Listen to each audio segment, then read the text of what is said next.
Good morning, everyone. I'm delighted to welcome you to this event organised by the Equality Commission and Women's Tech this morning. We're aiming to explore ways of increasing access for women and girls into non-traditional work with a focus on construction and technology. And I'm looking forward to a good morning.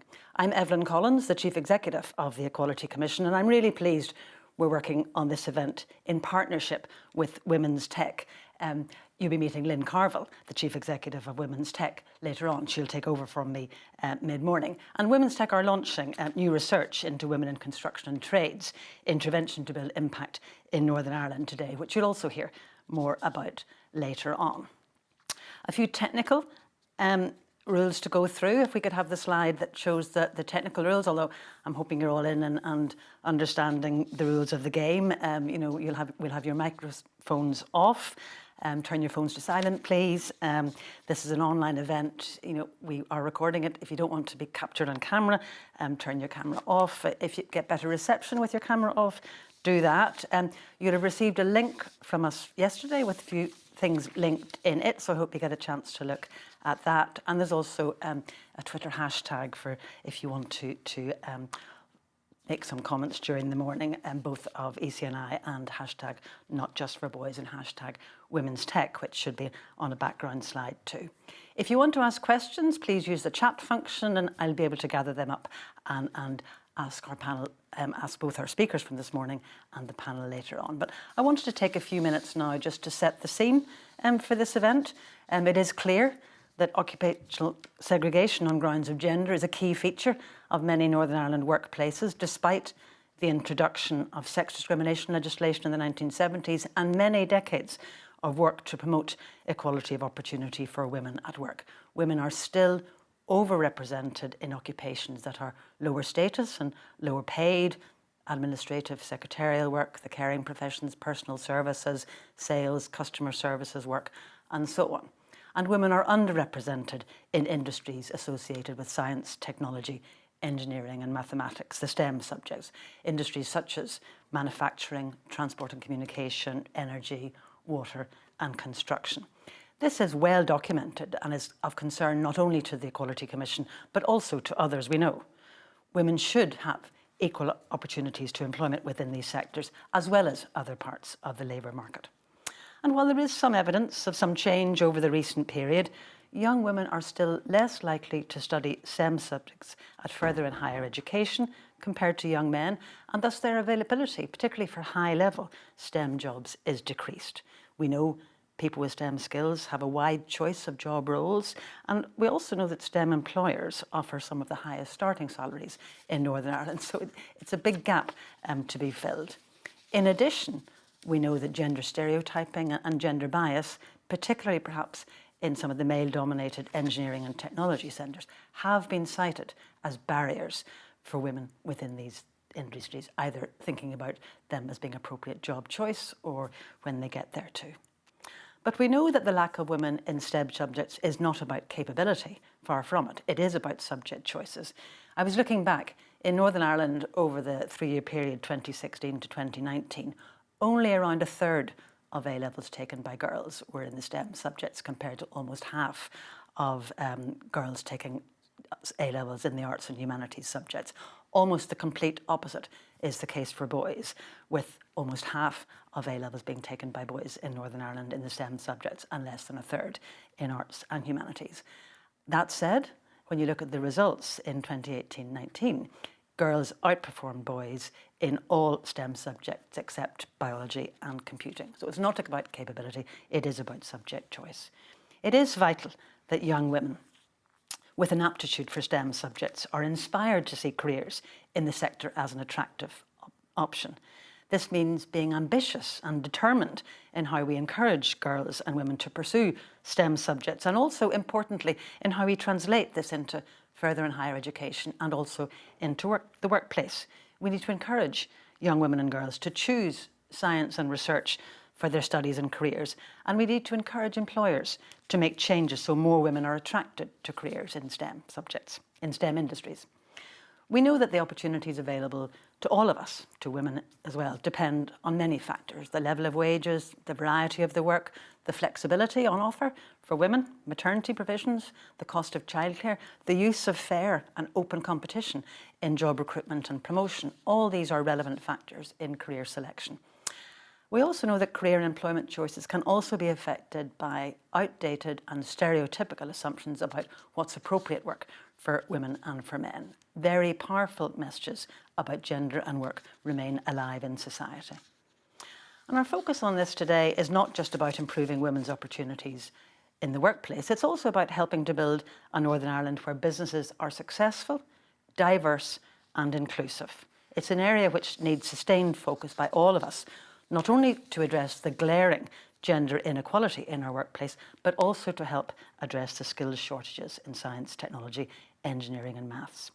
It may be that as we emerge from the COVID pandemic, which has had such an impact on our economy, on our workforces, and a disproportionate impact on women's employment and on indeed the way we all work, it may be, certainly is an opportune time to reevaluate and refocus our efforts to remove the barriers to STEM subjects and STEM jobs that still exist. Now, we all have a role to play in this. The Equality Commission, of course, have a role to play in highlighting this is an issue. Government and policymakers have a role in addressing the barriers through policies and appropriate support. Organisations like Women's Tech have a very valuable role also in highlighting the issues and making practical interventions. It's great, of course, that so many women already working in STEM roles speak about their experiences and the opportunities that exist in the STEM industries, and you'll hear from some of them this morning, and also that there are so many role models and mentors to others. Employers too have a significant role to play. Employers can contribute to initiatives to encourage women to consider careers in STEM and non-traditional careers, for example, by engaging in positive action and actively seeking opportunities to demonstrate that you are an inclusive employer, one that promotes equal employment opportunities for girls and women. The Equality Commission would be very happy to support you in doing this. I really believe that young girls should grow up believing that there's a place for them in STEM jobs, and they should feel inspired to reach their full potential in STEM careers. I hope this morning's event, covering research findings and good practice initiatives, will inspire all of us to do more to promote equality for girls and women in the STEM occupations and industries. So that's my welcome. Without further ado now, I want to introduce you to Ruth Flood. She's Managing Director of RF Associates, and she's going to tell us about her research, which has reviewed national and international evidence around practical interventions that support girls and young women to choose construction as a career. And I'll see you later on. Thank you. I'm delighted this morning to be presenting this piece of research, which we at RF Associates have completed for Women's Tech. I'll just introduce myself. I'm Managing Director of RF Associates. We are a local research and evaluation company who work across the UK. This piece of work that we've done for Women's Tech was really looking at women in construction and trades and really trying to find the evidence base around interventions that bring change in bringing girls, women into the construction sector. So what I'm going to take you through is really just some quick highlights from the research that we have undertaken. Just to explain the first thing, our review really, as I said, focused on trying to find evidence around practical activities and programs. So the purpose of our work was to do that. And to do that, I guess we've done a number of things. So the first thing we considered was really the Northern Ireland context and to try to understand a little bit about the construction sector in Northern Ireland to start with. And then we were really looking at programs and activities for girls or women in sort of three key areas.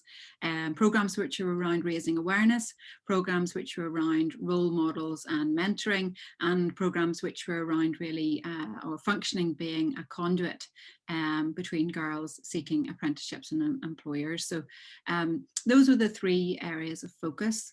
In terms of our research approach, we reviewed a lot of some academic evidence and some grey literature, and really it was a task of really snowballing when we were finding one example and trying to find the next from that. And we had a handful of conversations with contacts within the sector. we've actually looked at material from across the world, from Australia, Canada, within Ireland and the UK, and also the US. We've tried to keep the work discreet and focused, really around, as I said, finding that evidence and finding that information around impact. So first of all, I just thought it was worth just giving you a quick reminder of the basic data really about the construction sector and women in Northern Ireland. So in terms of the number of companies in Northern Ireland that are in the construction sector, there's 10,544 approximately, and of those, 81% of them have a turnover of less than 499,000. So we've got a sector which has got a lot of smaller businesses within it. There are apparently almost 36,000 employees in the sector, and 16% of those are considered to be female. We've tried to look at the SOC data as well to try to find out exactly what roles women hold, but we haven't really been able to find too much data around that.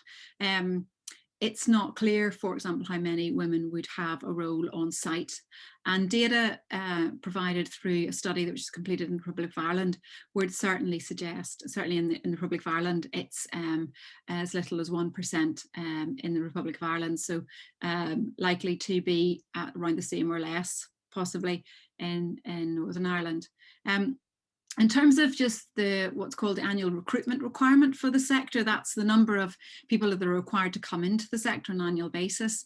That's with various studies considered to be 500 people for Northern Ireland, and that compares to Scotland and Wales. Scotland would be over 4 times that, and Wales quite a bit more. So just gives you a sense of the sort of size of the sector and the number of employees that would be coming into it. We tried to find some information around various I guess initiatives that are happening in the sector and the number of women that might be coming in through those. So we've looked at the bisocial data, and we see from that just 13% of those employed under those construction contracts would be female. And certainly in looking at the apprenticeships data, which I know another speaker is going to talk a bit more about, men represent 99 or 98% of the apprenticeships in building and construction, engineering and transport operations and maintenance. So those apprenticeships, again, are heavily male dominated within the sector. So that's what we know about the sector generally. Really, what we were trying to do in looking at the programmes and intervention was really, as I said, understand what difference those supports were making. And actually, it's very challenging to do that. That's the headline really from this piece of work, that understanding what difference these interventions are making is very challenging. There's very limited impact data across the board, across all of the countries that we looked at, around the activities or interventions that are focused on engaging girls or supporting women into the sector.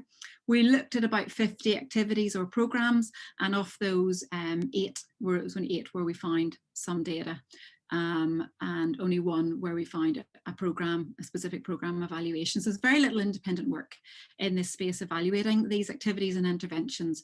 We work in evaluation all of the time, and we suspect that's partly because evaluation is costly, but also partly because long-term change is difficult to track, and programmes are often focused in the short term rather than the long term. And often you need projects with more scale, or projects with more scale have more budget, which enables there to be better tracking. And those, it's not necessarily the case in Northern Ireland with obviously the smaller sector. What there is a lot of research around, we've just summarised it on this chart, and I'm not going to go through all of that now, just because I don't think we've got time to, but there's much more research on the barriers to entering the sector than on the impact of programmes or activities or interventions to address those barriers. So this is just a summary of the sorts of barriers that come up when you review the literature around the issues that women and girls face within the construction sector or in coming into the sector. So there's obviously individual perceptions, women's own self-belief, and beliefs around coming into the sector. There's societal perceptions where women can be seen that this is not a sector for them.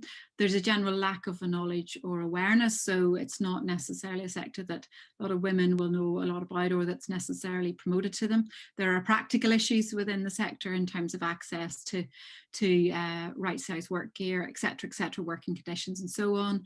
And there is a perception certainly that there's a very male workplace culture, and that has an issue for women. And then also lack of support comes through really in terms of just lack of support, which means there's a leaky pipeline within the sector, which some of the research talks about. So women may get into it, but they drop out of it very quickly at various different stages.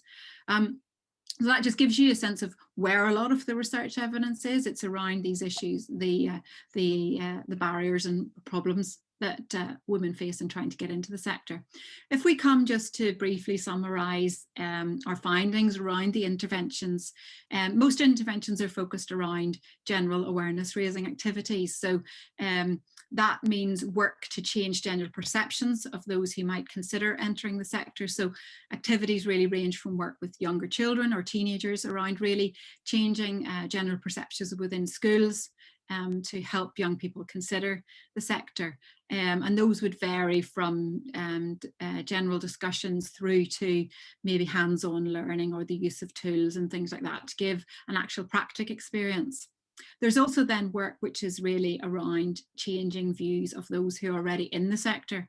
So working within companies to help those companies address some of the barriers that women might face should they come into be employed in that company. So there's certainly some work going on in that area. And then there's work that's really programs that really which move beyond what you might call general awareness to really trying to build engagement. So groups of women who may be open to considering the sector, helping them get their CSCS cards, their health and safety, etc., and then giving them exposure to try out over maybe a 2-week period, a number of different trades with employers, and then that being followed by an opportunity at a work experience placement where someone is in an area that maybe someone has got on best. So very much those are raising awareness initially, but they do move through to creating meaningful engagement. An interesting example, for example, of organisations who are doing very much on the awareness raising end of things would be Construction Youth Trust, which is a London-based charity, and they're doing a lot of activities within schools, as the slide shows there.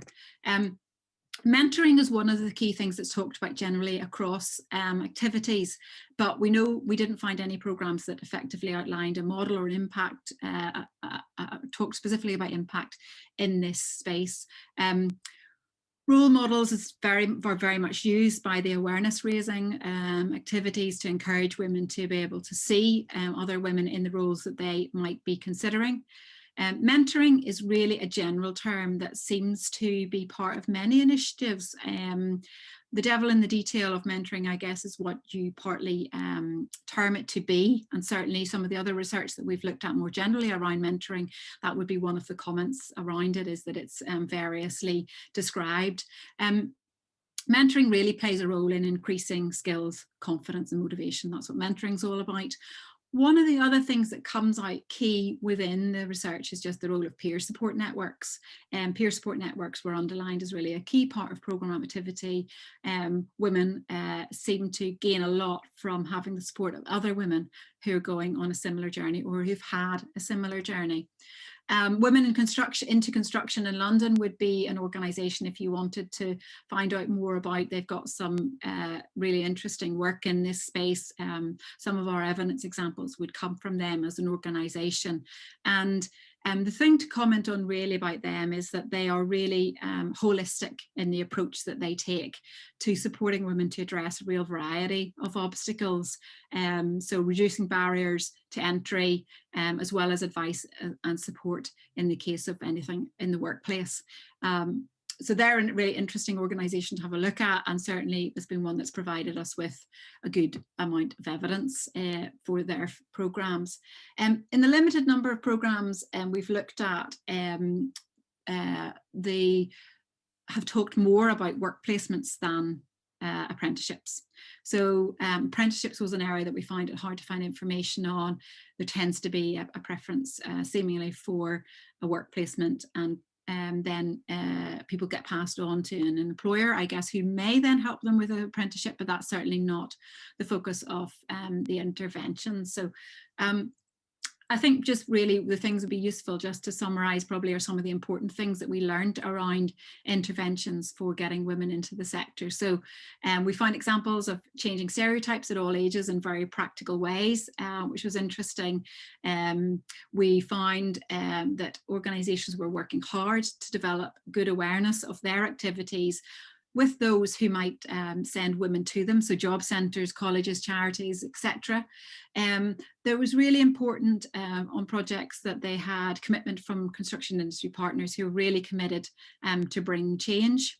There was often a helpful context set by Section 106 agreements or social contracts, which encouraged a number of women and encouraged diversity in general in those sites.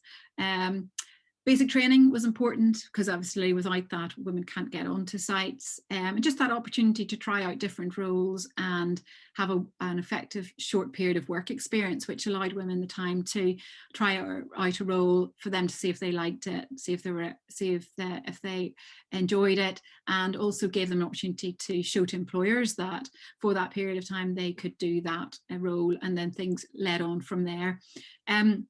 One of the other things that came through is just support. The programs are very supportive of women and provide encouragement throughout.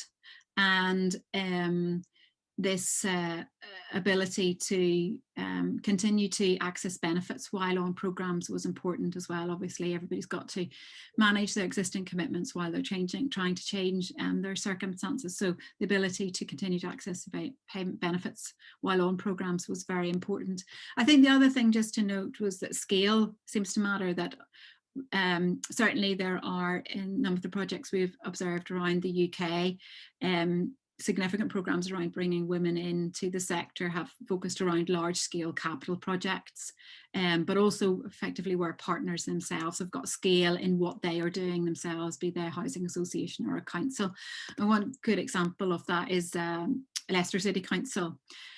So really just in conclusion, the four key things I guess we're saying from this research is that there really needs to be better research and evidence gathering in the UK and beyond in general. There needs to be better understanding of the role that women currently play in the construction sector in Northern Ireland. What sorts of roles are they holding, and are there any specific regional barriers?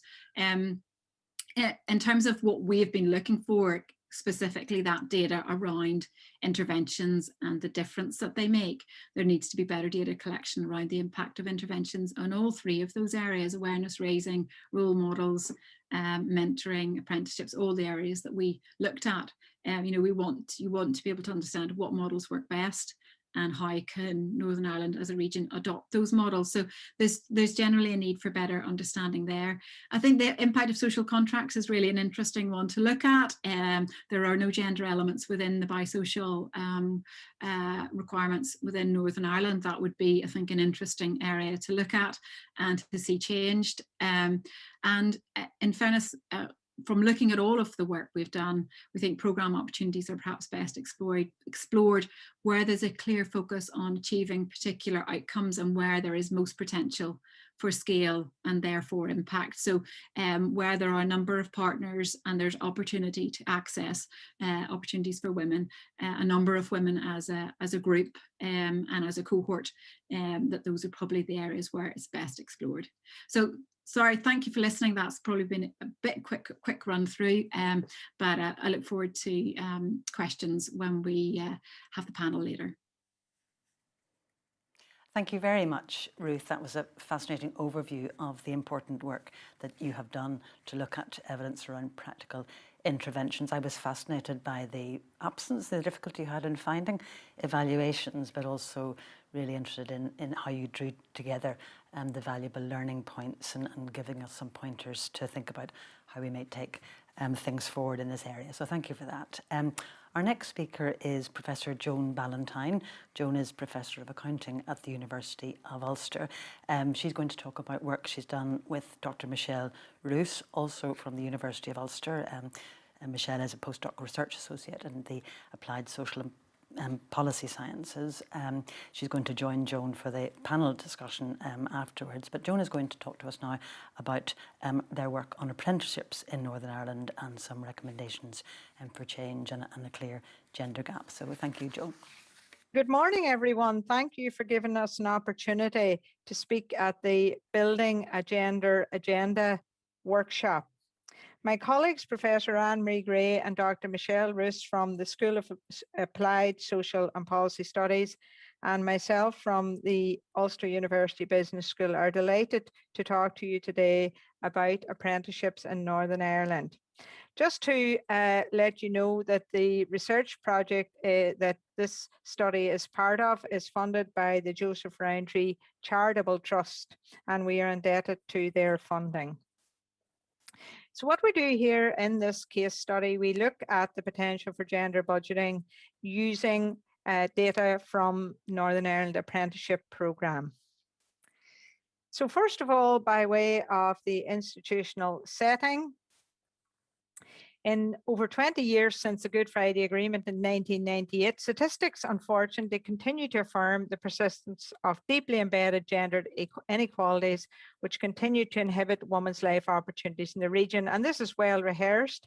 And indeed, the Equality Commission has published many reports on this. So, for example, women constitute some 79% of those in part-time employment, which by its very nature is precarious. And as we've all seen in the COVID environment, was one of the first types of employment to go. Also, women are a third of working age women, are economically inactive within the region. And there's also a persistence of a gender pay gap with all that goes with it, including, for example, pension poverty in later life. So you might ask, why is all of this important? Well, research has indicated that countries with greater levels of gender equality are associated with lower levels of human rights violations and therefore better outcomes for peace and reconciliation. So gender equality is extremely important in a country such as Northern Ireland, which is emerging and still emerging from conflict. So in terms of the institutional setting, the institutional and legal architecture to enable gender analysis in Northern Ireland is already in place. So you're all aware, hopefully, of Section 75 of the Northern Ireland Act and accompanying processes such as equality impact assessments. Section 75, as you probably all know, requires public authorities to promote equality of opportunities for 9 categories, including gender and those from different religious beliefs. However, the outworkings of Section 75 have also been well documented, and there's significant evidence of poor practice in this regard. So, for example, there's evidence of a tick box approach frequently being approached by policymakers, not in all cases, but in some. And there's also evidence that equality impact assessments are often ex post paper exercises. There's also evidence of a gender neutral approach to policy, which takes place when Section 75 is applied. In other words, 9 groups are frequently screened out of policy as having no adverse impact. And there are also problems in terms of data limitations. So quite often there's a lack of collection of gender disaggregated data. Quite often, although the data is collected, it is not analysed. And quite often, even though the data is collected and analysed, it is not part of regular reporting of gender disaggregated data. So there are many problems, even though we have the institutional and legal architecture available within Northern Ireland, there are many problems in how it is implemented. So going on to think about apprenticeships, and apprenticeships have been the mainstay of UK government policy, including that for Northern Ireland, for both vocational education and training. They also provide social mobility, and they also provide a means of upskilling the workforce. However, analysis from other regions indicates that apprenticeship programs may actually reflect existing inequalities in labour market participation. And indeed, as a policy intervention, they actually can establishes career paths and trajectories, may actually serve to consolidate and reinforce already existing gendered inequalities. Conversely, there's also evidence to suggest that well-targeted interventions offer the prospect of offsetting and disrupting gender differentials, which themselves result in locking in lower pay, gendered occupational segregation, and unequal labour market participation. So in terms of the strategic context for the apprenticeship programme in Northern Ireland, that is outlined in the document called Securing Our Success, published by the Department for Employment and Learning in June 2014. That document identifies 20 policy commitments and an implementation plan. In our research, we're concerned with policy commitment 11 and 14. Commitment 11 commits to including a range of measures to support the participation by both genders across occupations and to address other equality issues. So there seems to be a recognition that there are equality issues. Policy Commitment 14 commits to establishing a skills barometer mechanism to support the better matching of apprenticeship supply and demand. So moving on then to think about the data analysis and that we have undertaking in this particular project with respect to apprenticeships. Data is sourced from the Department for the Economy, and the data is published in two ways. First of all, levels 2, 2/3 and 3, we have what are called statistical bulletins, which are published on a biannual basis. We then have higher level apprenticeship data for levels 4 and above, bearing in mind that higher level apprenticeships have only been going for 2 years. And where gender disaggregated data was not available, we requested that from the Department for the Economy. And we also supplemented our analysis with measures in relation to productivity and GVA, and more about that later. So what does the data tell us? Well, this graph shows us that men have represented the majority of the lower level apprenticeships since the inception of the programme in August 2013. If we look at this graph, which presents the data on a yearly basis, we get a better visual. We can see that men's representation in the programme has increased from 59% at the inception of the programme to a massive 70% in the most recent years. Women's representation, on the other hand, has been declining year on year from 41% to 30%. So there are huge differentials here in terms of the numbers of males and females on the programme. What about higher level apprenticeships? Well, unfortunately, higher level apprenticeships are also dominated, even in the 2 years that they've been running, they're also dominated by men at a rate of 2 to 1. And this trend has already been identified in a recent Department for the Economy publication published in 2020. We also carried out some analysis in relation to the age of apprentices, and you will see here that there are 3 age brackets. So what we can see here from this analysis is that women tend to be older, i.e. in this age 20 and above, and 25 when compared to age 16 to 19. So this indicates that a larger proportion of spend for women in the apprenticeship programs is directed to existing workers, i.e. in the age 20 plus. So this in turn has implications for women's career options, which we would argue are being limited from the start of their working lives because they are already likely to be in established careers, including what is known as the 5 Cs: catering, cashiering, clerical, caring, and cleaning occupations. Moving on then to look at occupational segregation, and I think it's no surprise that there is huge occupational segregation at the lower levels, levels 2, 2/3 and 3. So if you look here, for example, you can see that males by far and away dominate the traditional sectors such as building and construction, engineering, transport operations, and management. In terms of the higher level apprenticeships, unfortunately, occupational segregation is also prevalent.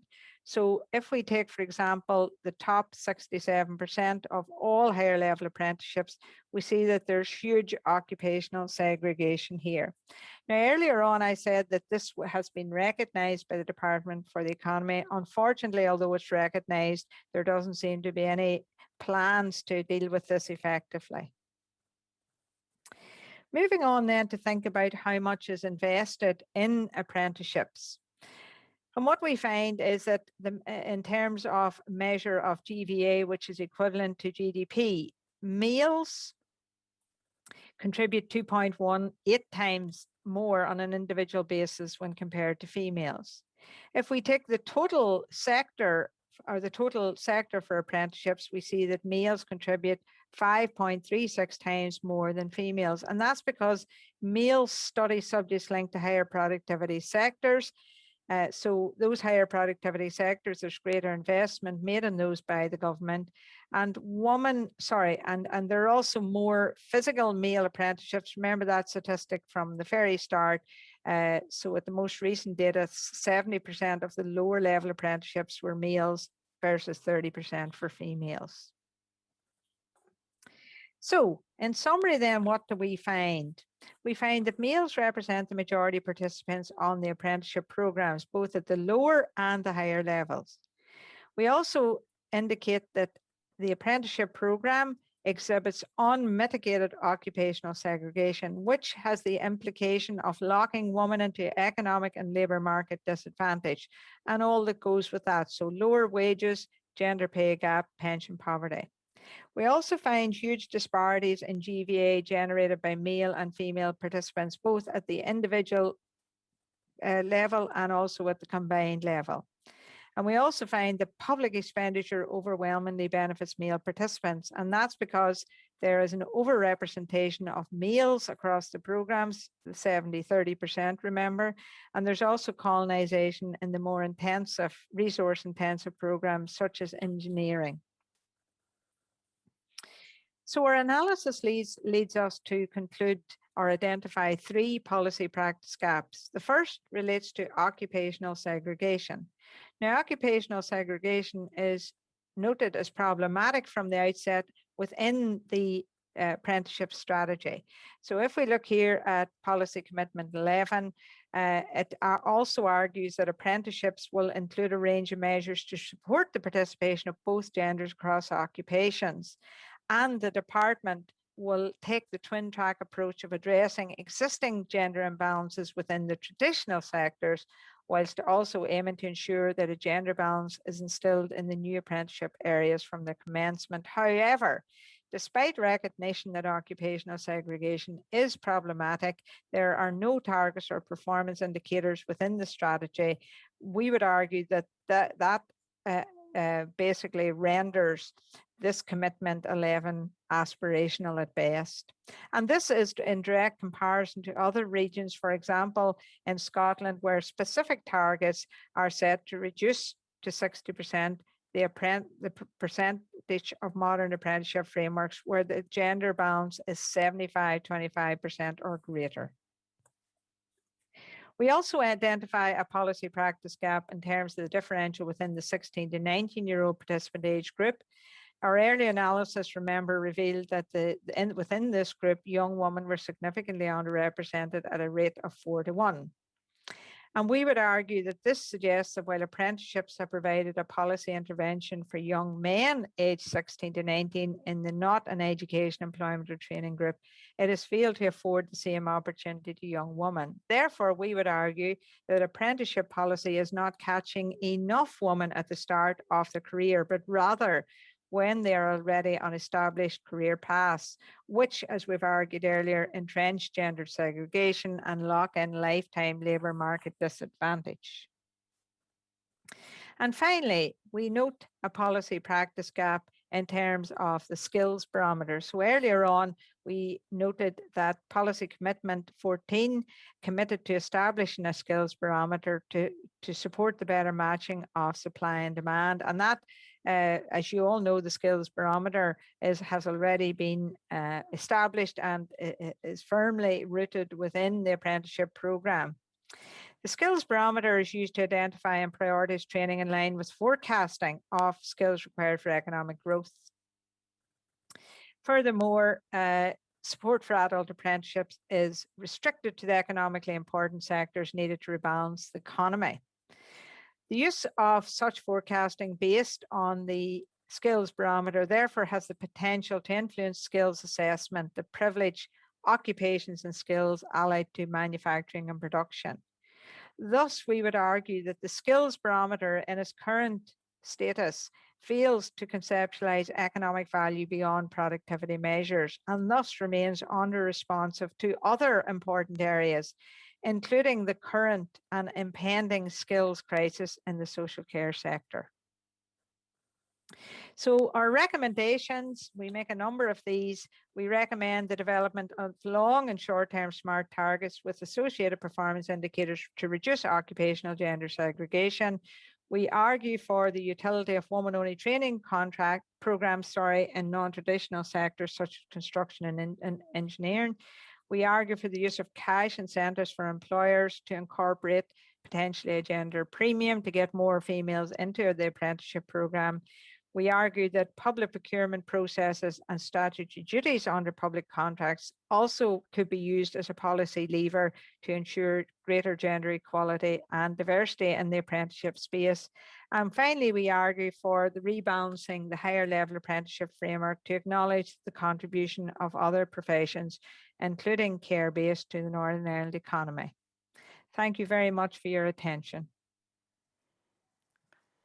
Thank you very much, Joan, for that fascinating overview of the research you've done with your colleagues, Michelle and Anne-Marie. The gaps are absolutely stark that you've painted, and the analysis around the policy practice gaps, very insightful. So I hope we'll have a good discussion when we come to the questions and answers after our next speaker. But thank you very much for your input. Our next speaker is Emer Murnahan. Emer is Innovation Director at Graham's, and she's Vice President of the Institute of Civil Engineering. But she's with us this morning to talk about the work being done by the Women in STEM Steering Group, outlining the measures being taken to address the barriers and also to look positively at what works and what we might be able to do better. So good morning.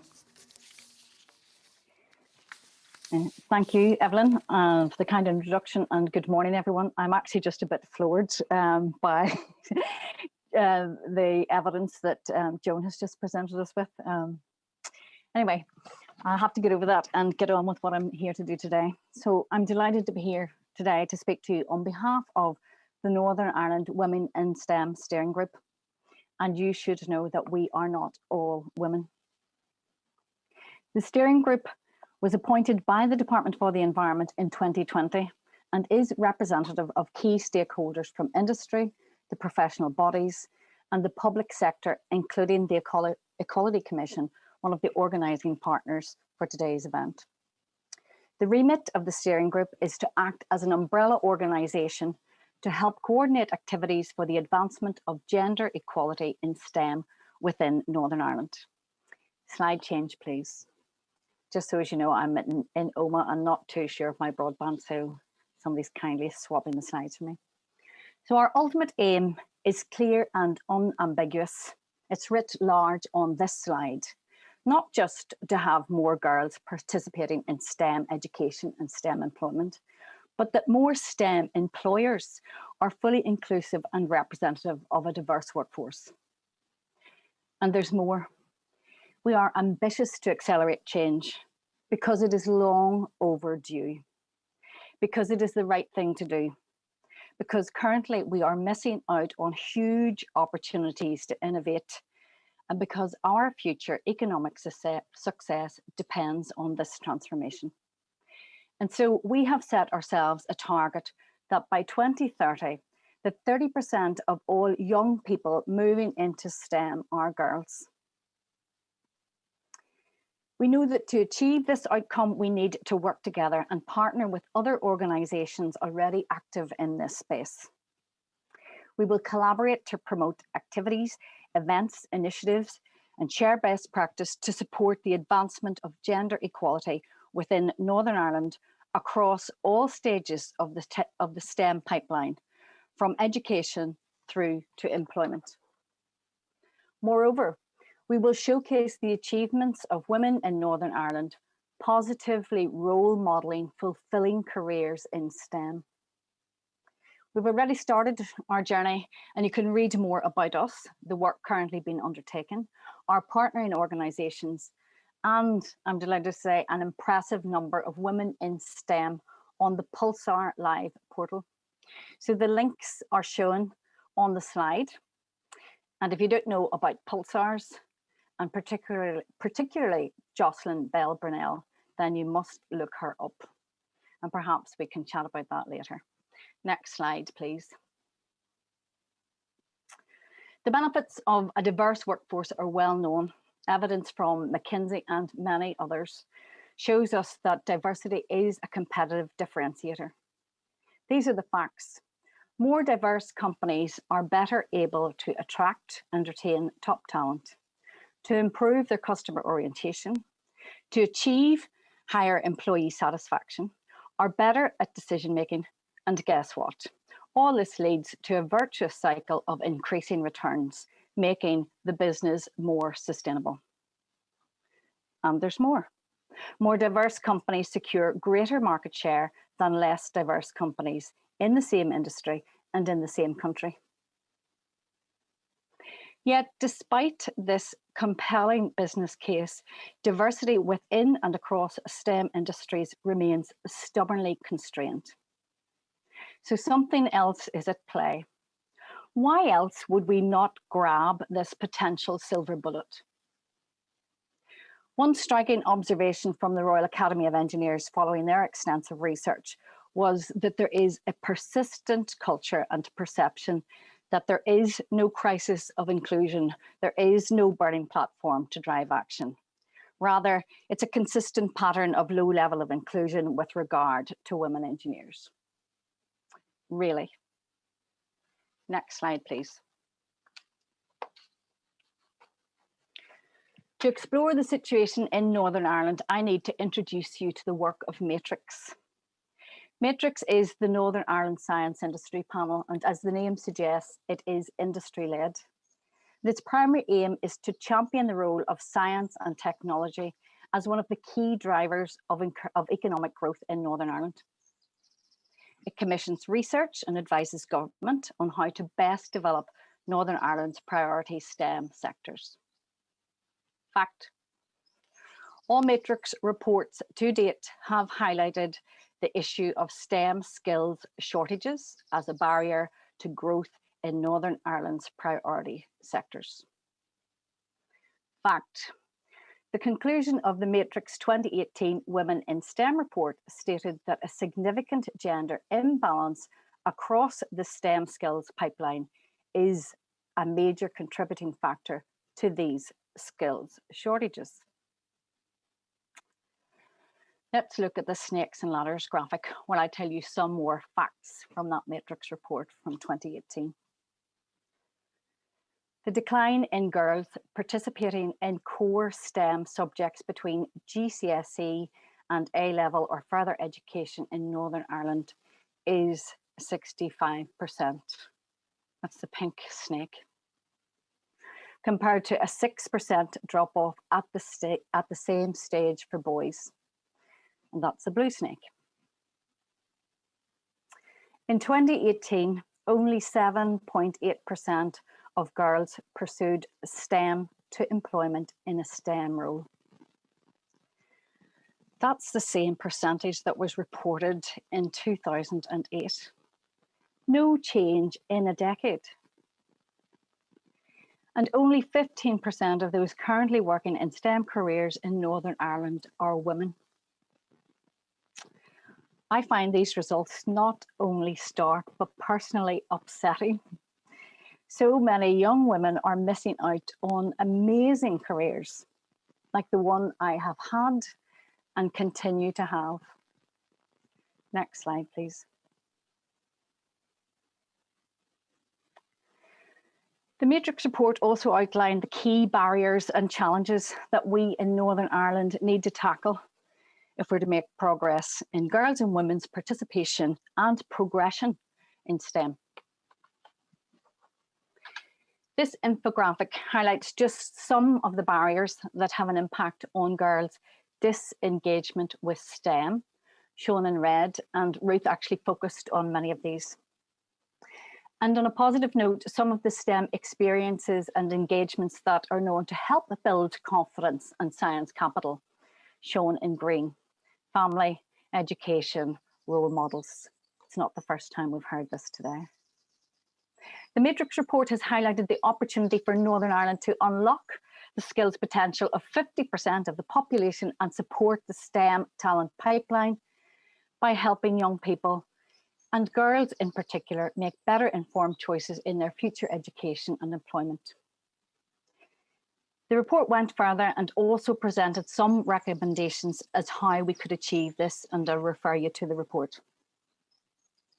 And from our engagement with many Northern Ireland employers, some of whom are here today, we know there is strong escalating commitment from industry to make the necessary changes and improvements in their respective organisations to attract and retain that talent, thereby transforming their business and our economy.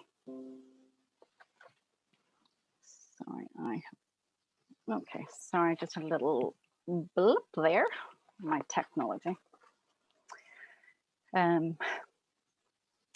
Having set out some very stark facts, what I call the look in the mirror moment, let me push on and share the work that is underway to make change happen. Next slide, please. That worked, thanks. So how are we building a pathway to success? The current work programme for our Northern Ireland Women in STEM Steering Group includes the development of a co-designed shared vision and action plan for women in STEM in Northern Ireland.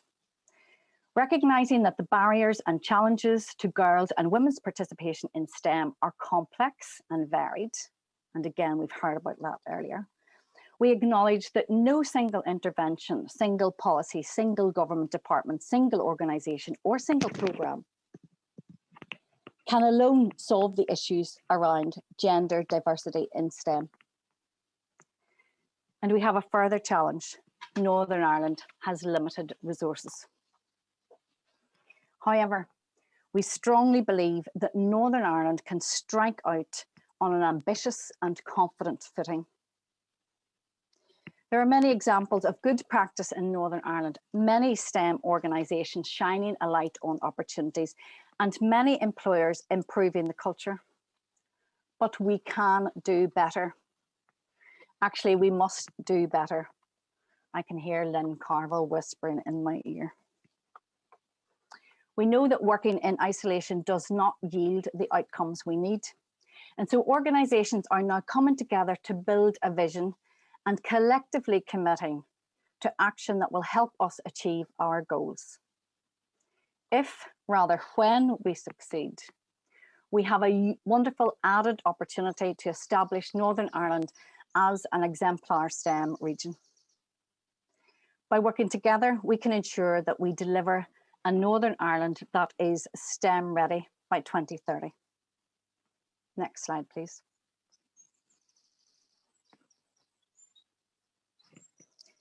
So what are we currently doing? We're refreshing the evidence base. COVID has made an impact, and creating our baseline against which to measure progress. We're continuing with the work of Matrix. We are mapping organisations and initiatives that continue to contribute to the STEM ecosystem. We are identifying clear targets. And as we've said earlier, there seems to have been some targets set, but not much follow-up done after that. We are engaging with the entirety of Northern Ireland's STEM ecosystem, including all of government, representatives from industry, academia and STEM organisations, and initiatives that are currently active here in Northern Ireland. In other words, we are making every effort to ensure that we maximise future impact. The solution will be the collective impact of all our efforts. and thus we will accelerate sustainable change. And I hope that sounds achievable. So we're having conversations with any and all partners who are willing to commit to a common agenda, to share measurement, to collective learning, and to alignment of effort. And if you think we should be talking to you and are currently not, please get in touch. And once more, for emphasis, it is critical that we work together on this. Ultimately, we will publish a vision and a plan of action. We want this to reach this point as soon as possible. We want to move swiftly to the action part. We're eager to reach this stage. However, this is vital work, and we want to ensure that we get it right. So we're in the do it once, do it right phase. Slide change, please.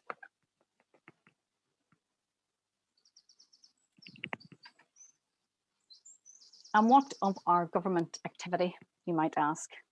I know Joan had a few challenges there. Well, I'm actually delighted to report to you that the local policy environment has been developing rapidly over the last number of months and weeks, gathering a momentum that is set to continue. Can I also assure you that the Women in STEM Steering Group will be taking every opportunity to influence this landscape? To date, we have responded to consultation on the draft programme for government, and we will be contributing to the programme of work within the Department for the Economy around the new and ambitious economic vision, a 10x economy. In the 10x vision, the department recognises that the success of the knowledge-intensive sectors is crucial to Northern Ireland's economic recovery and future resilience. And we welcome this renewed focus on investing in skills.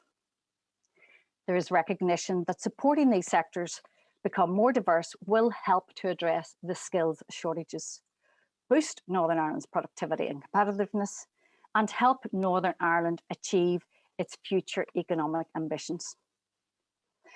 Addressing diversity in STEM is also a key challenge in the draft skills strategy, which is currently out for consultation. And the activities of women in the STEM steering group are reported in the DFE's Economic Recovery Action Plan. Our output will touch upon all of the elements in this plan, including developing the talent pool that Northern Ireland requires, embedding diversity to improve innovation, driving the economy, and for women to be supported to be key contributors in emerging sectors, such as green and clean technologies. In other words, the department acknowledges that attracting female talent will be a key driver of success and is taking the lead on this agenda. And we wholeheartedly commend the department for this. Although the Women in STEM Vision and Action Plan is still evolving, common cross-cutting themes are already being raised by the steering group and other key stakeholders for inclusion within these key policy areas. I'm reminded of that quote attributed to Henry Ford: "Coming together is a beginning, staying together is progress, and working together is success." My final slide, please. I can't finish without articulating the debt of gratitude that we owe to Eileen Harkin-Jones and Brian Keating, the co-chairs of the Northern Ireland Women in STEM Steering Group. For in reality, they have been steering this work over many years. And to Catherine McKenna from the Department for the Economy, a modest yet quietly powerful woman determined to make the dials turn on this one. It is my privilege to work alongside them and present the work of the Northern Ireland Women in STEM Steering Group to you today. Please contact any of us if you want to know more and be part of the change. You'll see Catherine's details on the screen. Thank you for listening.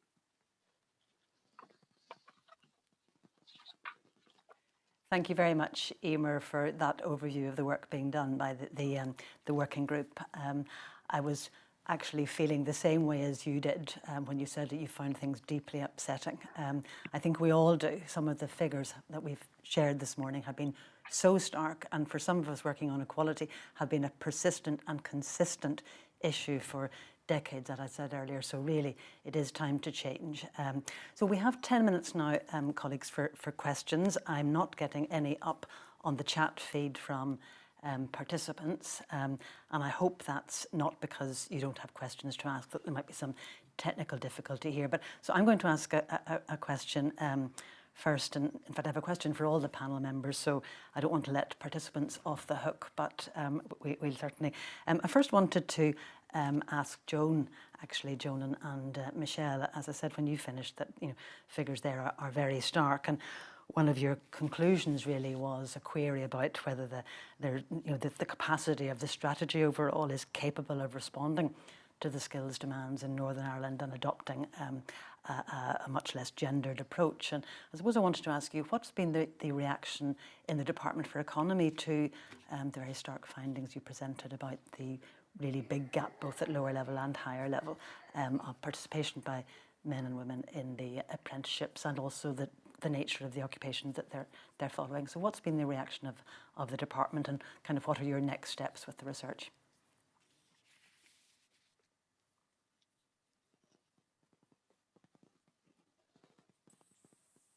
Hello, maybe I'll say a few words and then Michelle, you can say a few words. I think, Evelyn, we probably are a little bit disappointed in the response from the department, if we're being honest about that. I mean, I know there's lots of initiatives people are talking about here, and that's brilliant, absolutely brilliant. And we'll be in touch, Emer, etc. I hadn't realised about your work, which is excellent. But, I think there has to be action at the policy end of things. There has to be, the department needs to take responsibility here. They need to see that they're actually part of the solution and they're actually part of the problem. And I think our impression, and maybe Michelle can say something, is that the department see the employers as the people, or the institutions or whatever, who are going to move this agenda forward, that it's them that need to develop the initiatives, that it's them that need to think about how to solve this problem. But I think, and we would think, it's a joint problem, and it needs to be tackled on every footing, as it were, and from different angles, not just one angle. I remember there was a young lady called Lorna McAlpin who did fantastic work for, I'm not sure, was it the Department for the Economy? I'm really not sure, but she was a shining light, and she was only in that post promoting STEM for about 2 years, and then that post was taken away and hasn't been replaced. So, I think the department needs to do more. That would be my impression. And I don't know, Michelle, do you want to maybe say a few words? Yeah, no, I think I would agree entirely with that, Joan. And I think it's that old adage, what gets measured gets managed. And I think the absence of targets in this regard has just been a real structural inhibitor, because when data is not reported on, we did have to request gender disaggregated data because a lot of that wasn't in the statistical bulletins, but it was there and it was collected, it just wasn't reported on. So unless this is actually forms the agenda, and unless there are reporting requirements and associated targets, then this will just continue to slip by in the ether. And I think a further issue that I think is really critical here, and we didn't really touch on it in the presentation, but the skills barometer nets out upskilling from its analysis and its economic modelling.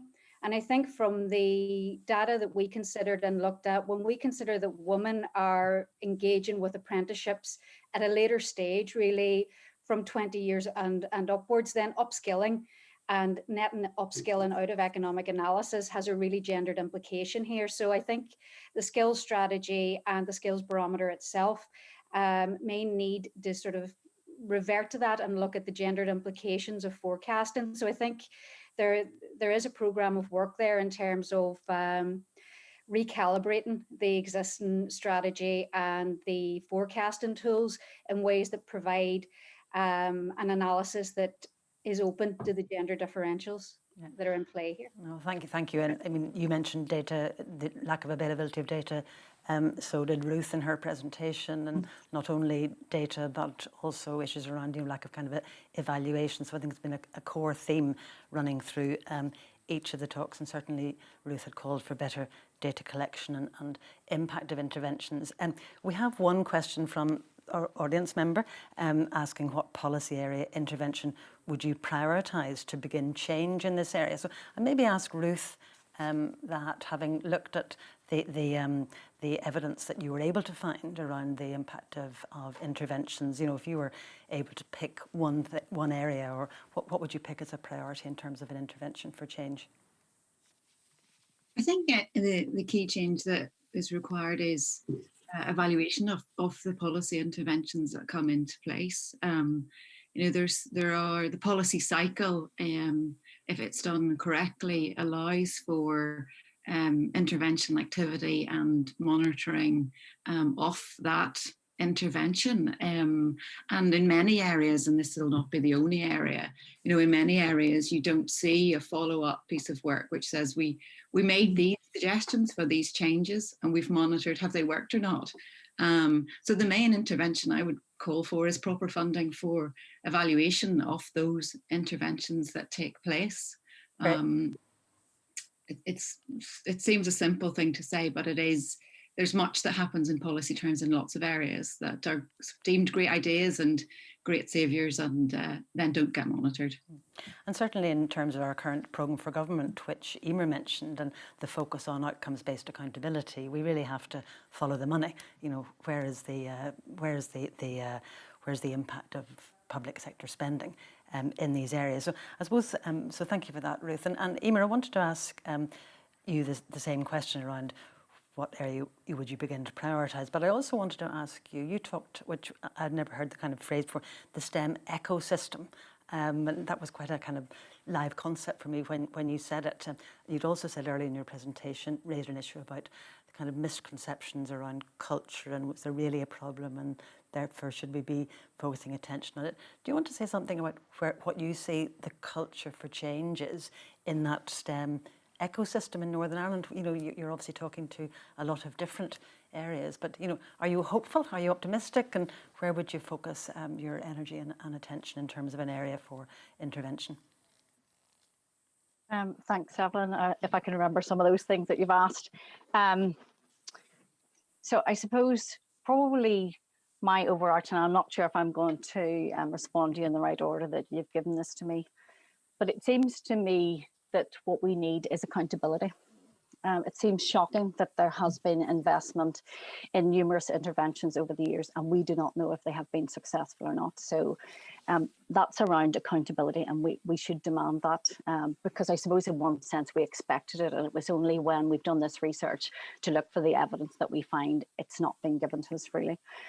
I suppose in terms of what the department is currently doing, and I'm not really here to speak for the department, but what I see coming out of our government at the moment from the draft programme for government, from that recent 10x economy report, from the skills strategy that is certainly currently out for consultation, there is a joining of the dots, which is what we have needed, because for too long we have been siloed in all of these spaces.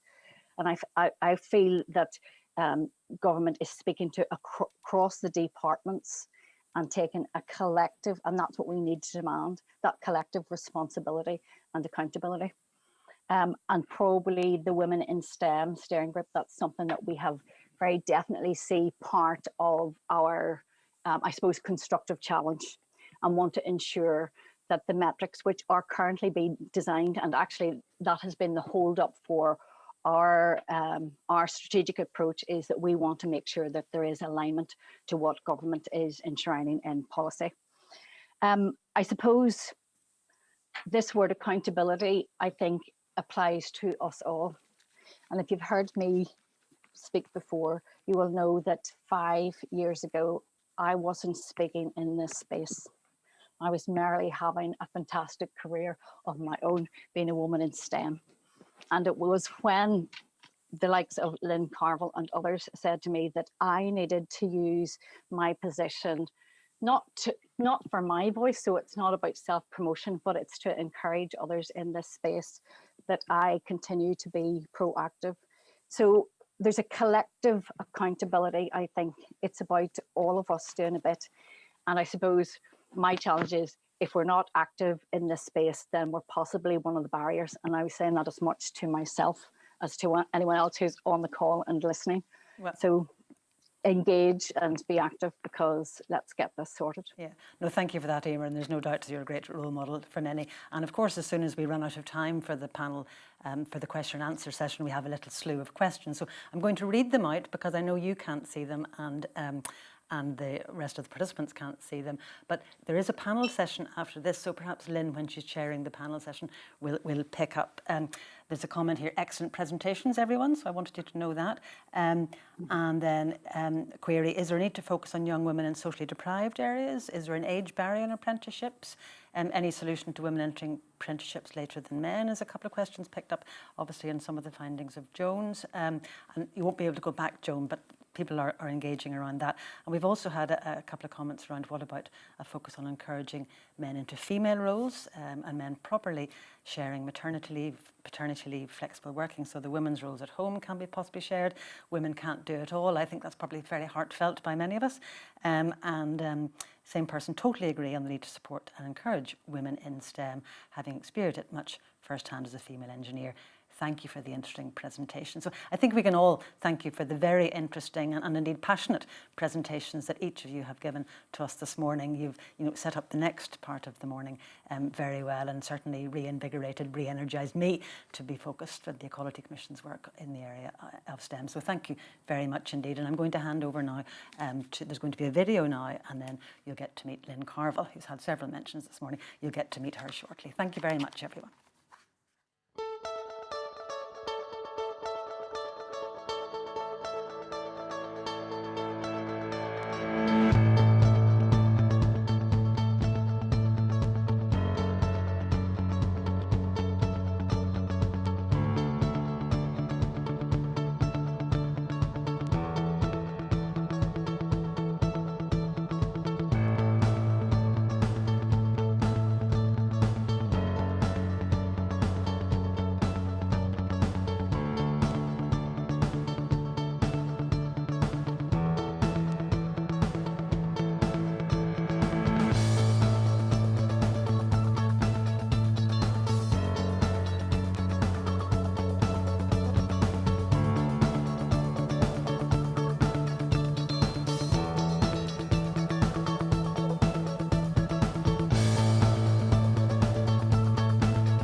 Good morning, everyone, and thanks to our previous speakers and for the excellent presentations this morning. Thank you, Joan and Michelle and Ruth and Emer. I think it was a great mixture of inputs, and I think that your passion actually on what you want to achieve and things that you want to change really shone through, passion and commitment, and that's been really taken on board at this end. And then coming on to the Not Just for Boys video makes me sad and emotional myself, because they were the days pre-COVID when we had lots of young girls in the workshop of Women's Tech trying out the different tools and the power tools and making things. And I really hope to see those days come back again soon, please God. So I think the real desire for change came across this morning. I think this is about opening up opportunities for girls and women. Our research that we launched this morning, I mean, the message, it could have been a message that this works, and this works. But I mean, really, it's really important for us that we bring through the idea that evaluation is important. There's so much money being spent. There's so much interventions that are happening, and yet no one's evaluating the impact of this. So this is a very important message for this morning.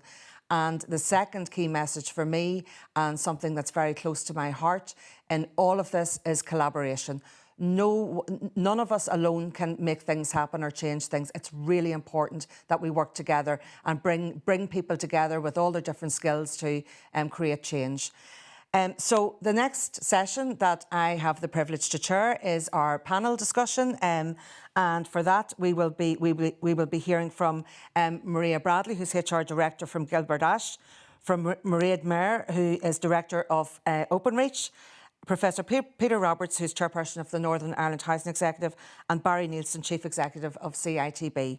So can I ask, they will be talking about good practice in terms of building a gender agenda. And I would like to introduce Maria Bradley to all our participants this morning. Welcome, Maria. Thank you, Lynn. Morning, everyone. I'm delighted to be part of this panel this morning, and thank you to Lynn and to Una. And in the few minutes that I have, I hope that I will give you a good idea of how Gilbert Ash have been building on our gender agenda.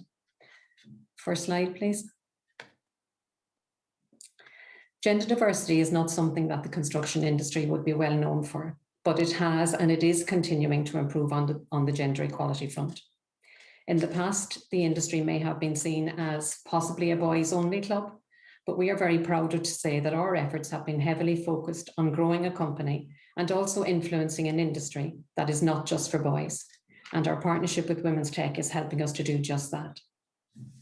Last year, Gilbert Ash was delighted to have been awarded the top prize in the Best Gender Initiative category at the Legal Island Equality and Diversity Awards. And we were also highly commended in the Best Employer for Equality and Diversity and Best Race Initiative. Next slide, please. So 28 million, why is this number important? According to the Office for National Statistics, there were 28 million people in employment in the UK in August 2020, and 15.49 million of these were female, a little more than 50%. The UK construction workforce in 2020 was 2.1 million, and it is currently made up of approximately 12.5% women. Gilbert Ash is a management contractor, so the bulk of our labour comes from subcontracting, but our directly employed workforce is currently 22% female, with 20% of those females holding management roles. Next slide, please. Policies and procedures. A starting point for any company in the gender agenda lies in having good policies, procedures, and processes. However, they're not just nice to have or to reference every now and again. They must be actively used. The main policies we used in our gender agenda are recruitment and selection, and this policy sets out the company's commitment to attracting, selecting, and retaining the best and brightest candidates on the basis of merit through a fair process that is free from bias and discrimination. Equality and diversity, another important policy. And to help us embed this, we rolled out equality and diversity training and unconscious bias training to all employees. These modules are now standard induction training models. Dignity at work, code of ethics, maternity, paternity, shared parental, adoption policies, these are all other policies that we actively used. And I have to say, I'm particularly pleased that in our review in 2019, our maternity policy saw the enhancement of pay benefits. Our staff can now, or females, when they go off on maternity leave, can now benefit from having the first 13 weeks, for example, at full pay, the next 13 weeks at half pay plus SSP, and the final 13 weeks at SSP only. And a final policy to refer to is flexible working, and we've all heard a lot about that recently with COVID. But up to now, most of our requests have come from mums returning after maternity leave. and that has allowed them to come back in with a phased return to the workplace. Also, for our mums in management roles, they've been able to avail of the Back to Business programme with Women in Business, as GA is a member company. And the feedback from staff is that it was a great help in the transition back to work. Delighted to say our new offices in Boucher Place also provide a space for mums who may wish to continue breastfeeding. We have a quiet room so that they can comfortably and confidently go to express and store breast milk during the working day. Next slide, please. As I said earlier, recruitment and selection is a very important element in building a gender agenda, because having a wide pool of applicants to draw from means we can select the best and the brightest. This is maybe where we as a company and where construction as an industry has the biggest challenge. The pool of females across all roles in construction is just not large enough. This is why we as a company put a lot of energy into raising awareness of careers in construction, not only to pupils, but also to teachers and to parents. The link between business and education cannot be overemphasized. It is invaluable in building any gender agenda. Gilbert Ash has for many years worked alongside CITB&I, visiting schools, offering work shadowing opportunities, site visits, role models, delivering construction ambassador talks, carrying out mock interviews, assisting with CV writing, etc. Next slide, please. It would be remiss of me not to focus on the importance of continuing to grow and develop our employees. And as an Investors in People Gold company, we encourage staff to continue investing in their personal development and in their career development. We all like to be valued by our employers and our colleagues. It goes a long way in helping to empower us. And I strongly believe our as one culture in GA allows this to happen. I have two pictures on these slides with some of our females. The top picture on the left-hand side, as I look at the screen, is Claire, our procurement manager, with her son Cormac at their first day at the Back to Business programme with Women in Business. Claire manages the procurement of all materials in our company with a turnover of maybe 200 million, circa 200 million. This is a very challenging role, and none more so than at present in an industry that's experiencing severe shortages and rising costs in materials. The other photograph on the lower end of the slide shows one of our design managers, Danielle, who went off on maternity leave to have her second son, and she took Oliver a few months later with her to complete her master's in project management and also to gain her chartered membership in CIOB. Support from all these areas are available to our employees. The CITB Women in Construction Network is a valuable source, the Women in Business Network, and we also now have our own GA Women's Network, and that helps us all and all our females to get to know each other and to support and mentor each other. Next slide, please.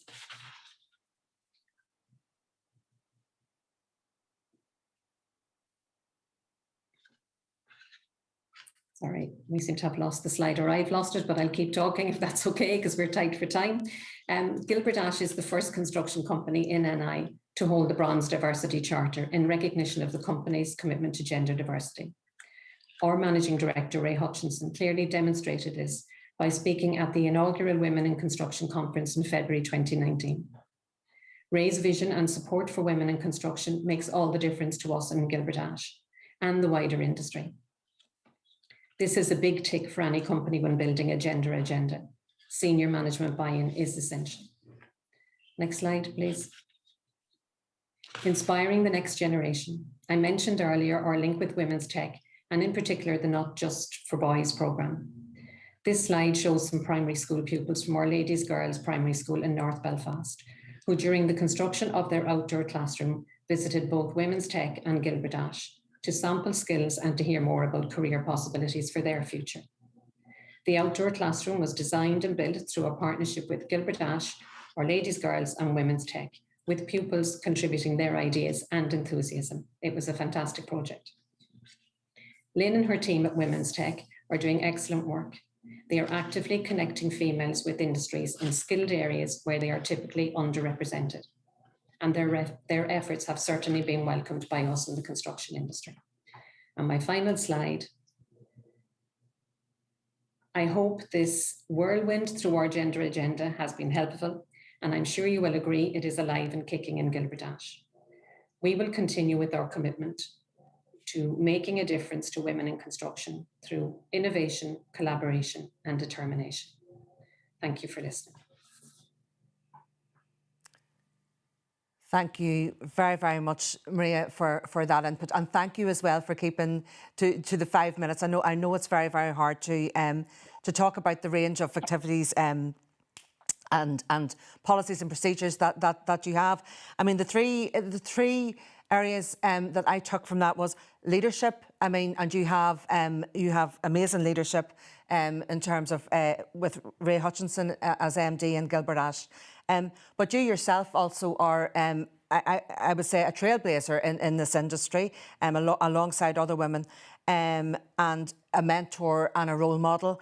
And then the importance of training and progressive policies and procedures and keeping that ongoing in terms of like staff receiving this, all very, very important.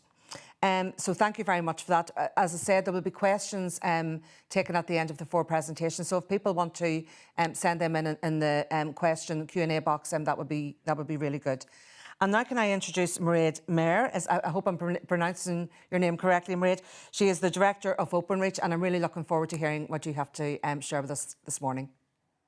Thank you so much, and thank you for inviting me to be a part of the panel this morning. I'm going to chat to you just about some of the practices and what we have done in Openreach over the last 12 or 18 months, really, in terms of the focus we've had on the gender agenda. Some of the things we've got right, some of the things we've got wrong, and how we feel that we're starting to really make a difference and change things across our organisation. Just to give a little bit of background, Openreach are a telecoms communication company. We build the digital network in Northern Ireland, so it's very engineering focused, quite civil engineering focused as well, but it also comes with quite a heavy focus on customer service. You're in and out of customers' homes, you're fixing faults, you're connecting their broadband for them. So that is the type of engineering roles that we have within our organisation. And if we just move on to the next slide there for me, please.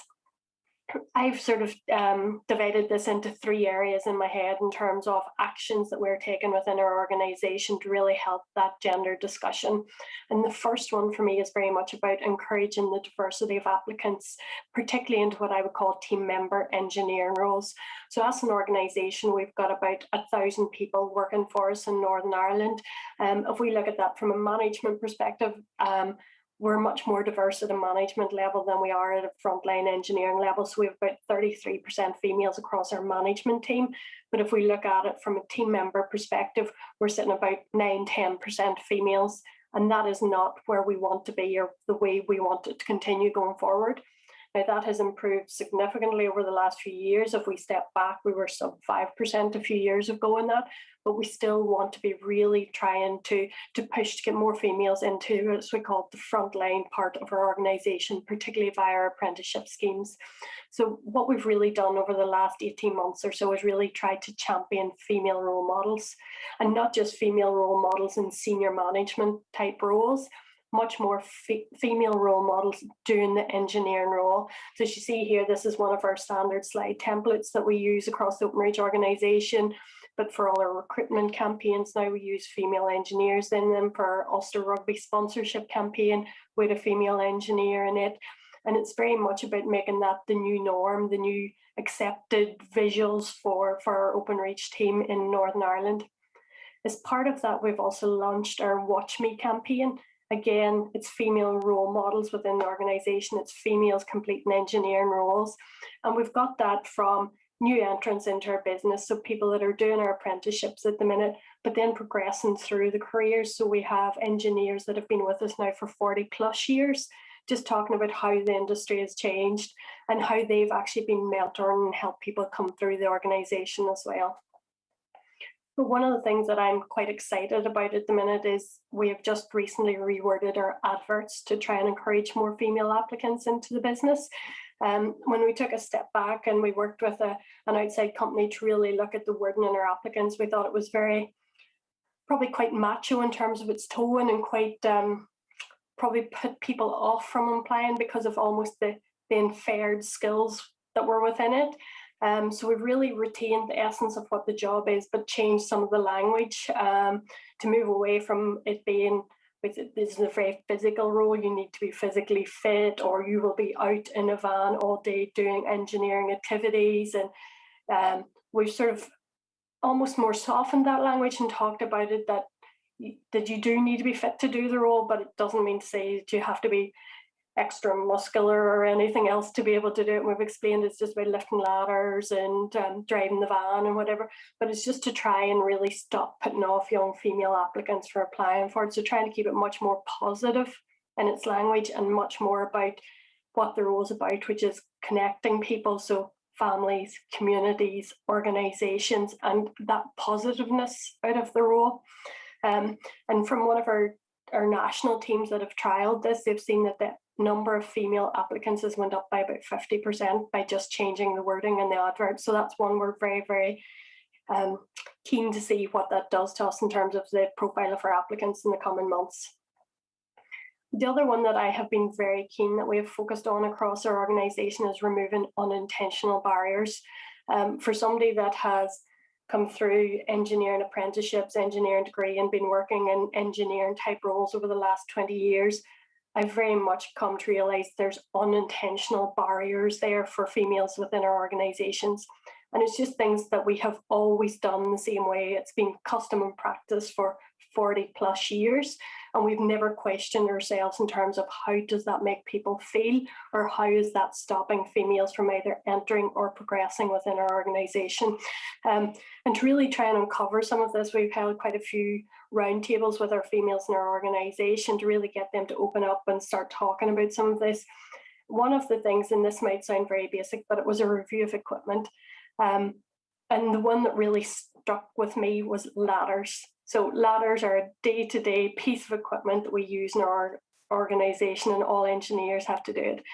But until recently, I didn't know we had heavy ladders and light ladders.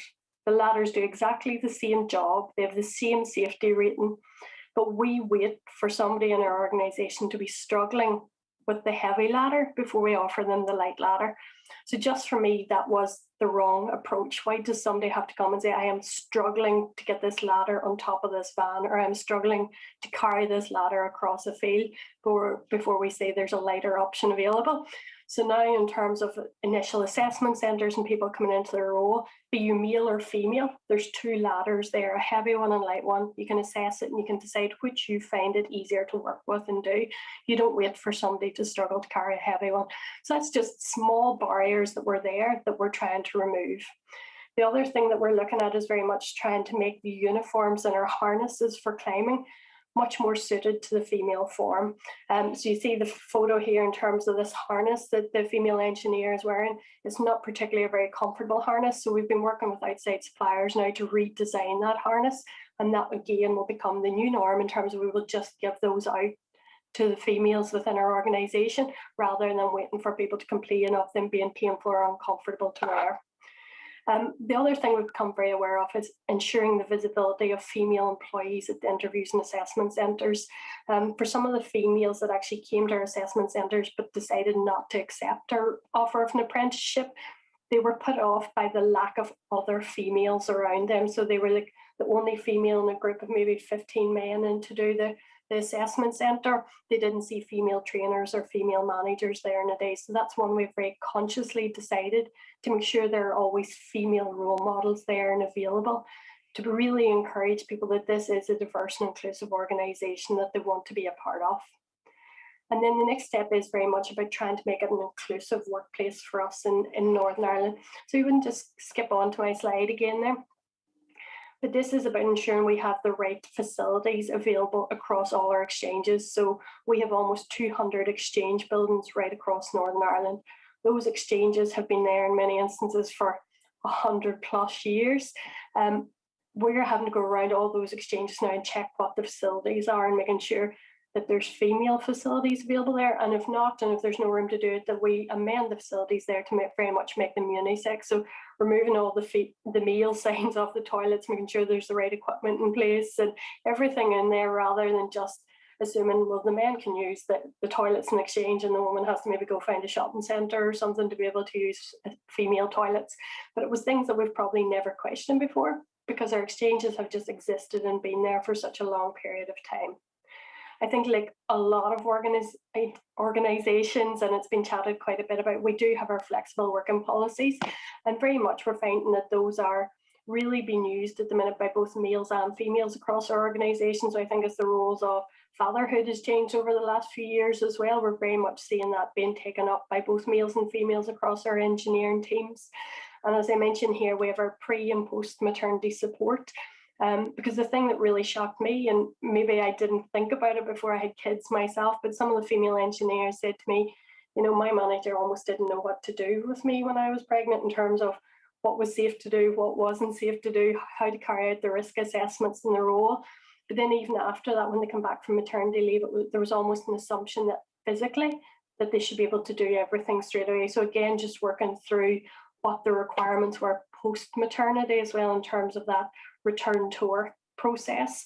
And we've also recently introduced both menopause processes and IVF support processes as well that are becoming much more needed and much more prevalent, I think, in terms of our society, in terms of what people are talking about and issues they're going through, and something that we felt we needed to have in place to support the females within our organisation.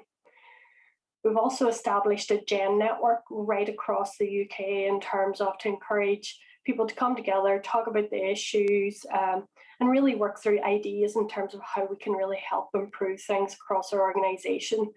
At a local level, that is very much playing out for us in terms of mentors, role models, and really encouraging the building of that community within our Northern Ireland organisation. And then right across the team, we're rolling out training on inclusion, so gender, race, sexuality, and that's at all levels of our organisation, so not just management. And we're very much focusing as well on what we're calling like our training schools and our first points of entry for people into our teams, that our trainers are very aware of the language they're using, the assumptions that they're making, and making sure that we do have those female role models now existing within our training schools as well. So that's probably a whirlwind tour of where we have come over the last 18 months or 2 years within an open reach environment. And for me, it's really the first time that I have felt that both outside and inside within the open reach team and outside within industry, that people are really committing to this and making a real effort to change it and move it forward. And I suppose the big ask for me is that we do continue on that. I think we're not going to change it overnight, and it's only by sticking to this and really committing to it that we will start to see those differences and starting to see more and more applicants coming into our business and working through our business, which is absolutely what we want to achieve out of this. So that's it from me. Thank you very much, Mairead. That is absolutely excellent work. All the different interventions and things that you have in place there. And it strikes me, the female role models, you know, you can't be what you can't see. And I do think, and it might be your company, that I can see more women and girls out on the streets at the moment, you know, engineers. And every time I see them, I silently and sometimes actually out loud say whoop whoop, because you notice them. And it's important that everybody driving past can say, there's a woman or there's a girl who's undertaking this work. I still actually do it with female bus drivers, and I know that they've been in that role for quite a while. But the more we have that, the better. And that issue around, I just think sometimes the simple things work, which like the ladders. You know, just things can be quite simple. Without further ado, I would like to welcome Professor Peter Roberts, who it's been a while since We've been speaking and seeing each other due to COVID, so it's very good to see you here this morning and to share with us some of the good practice that happens in the housing executive. Good to see you, Peter.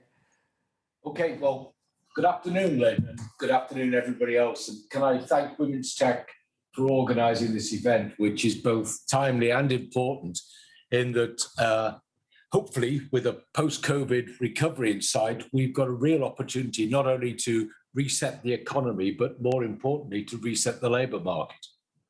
And top of my list here is the need to address barriers to labour market entry for women, and to make sure that we actually have a skills agenda which encourages progression and succession in terms of activities within that labour market.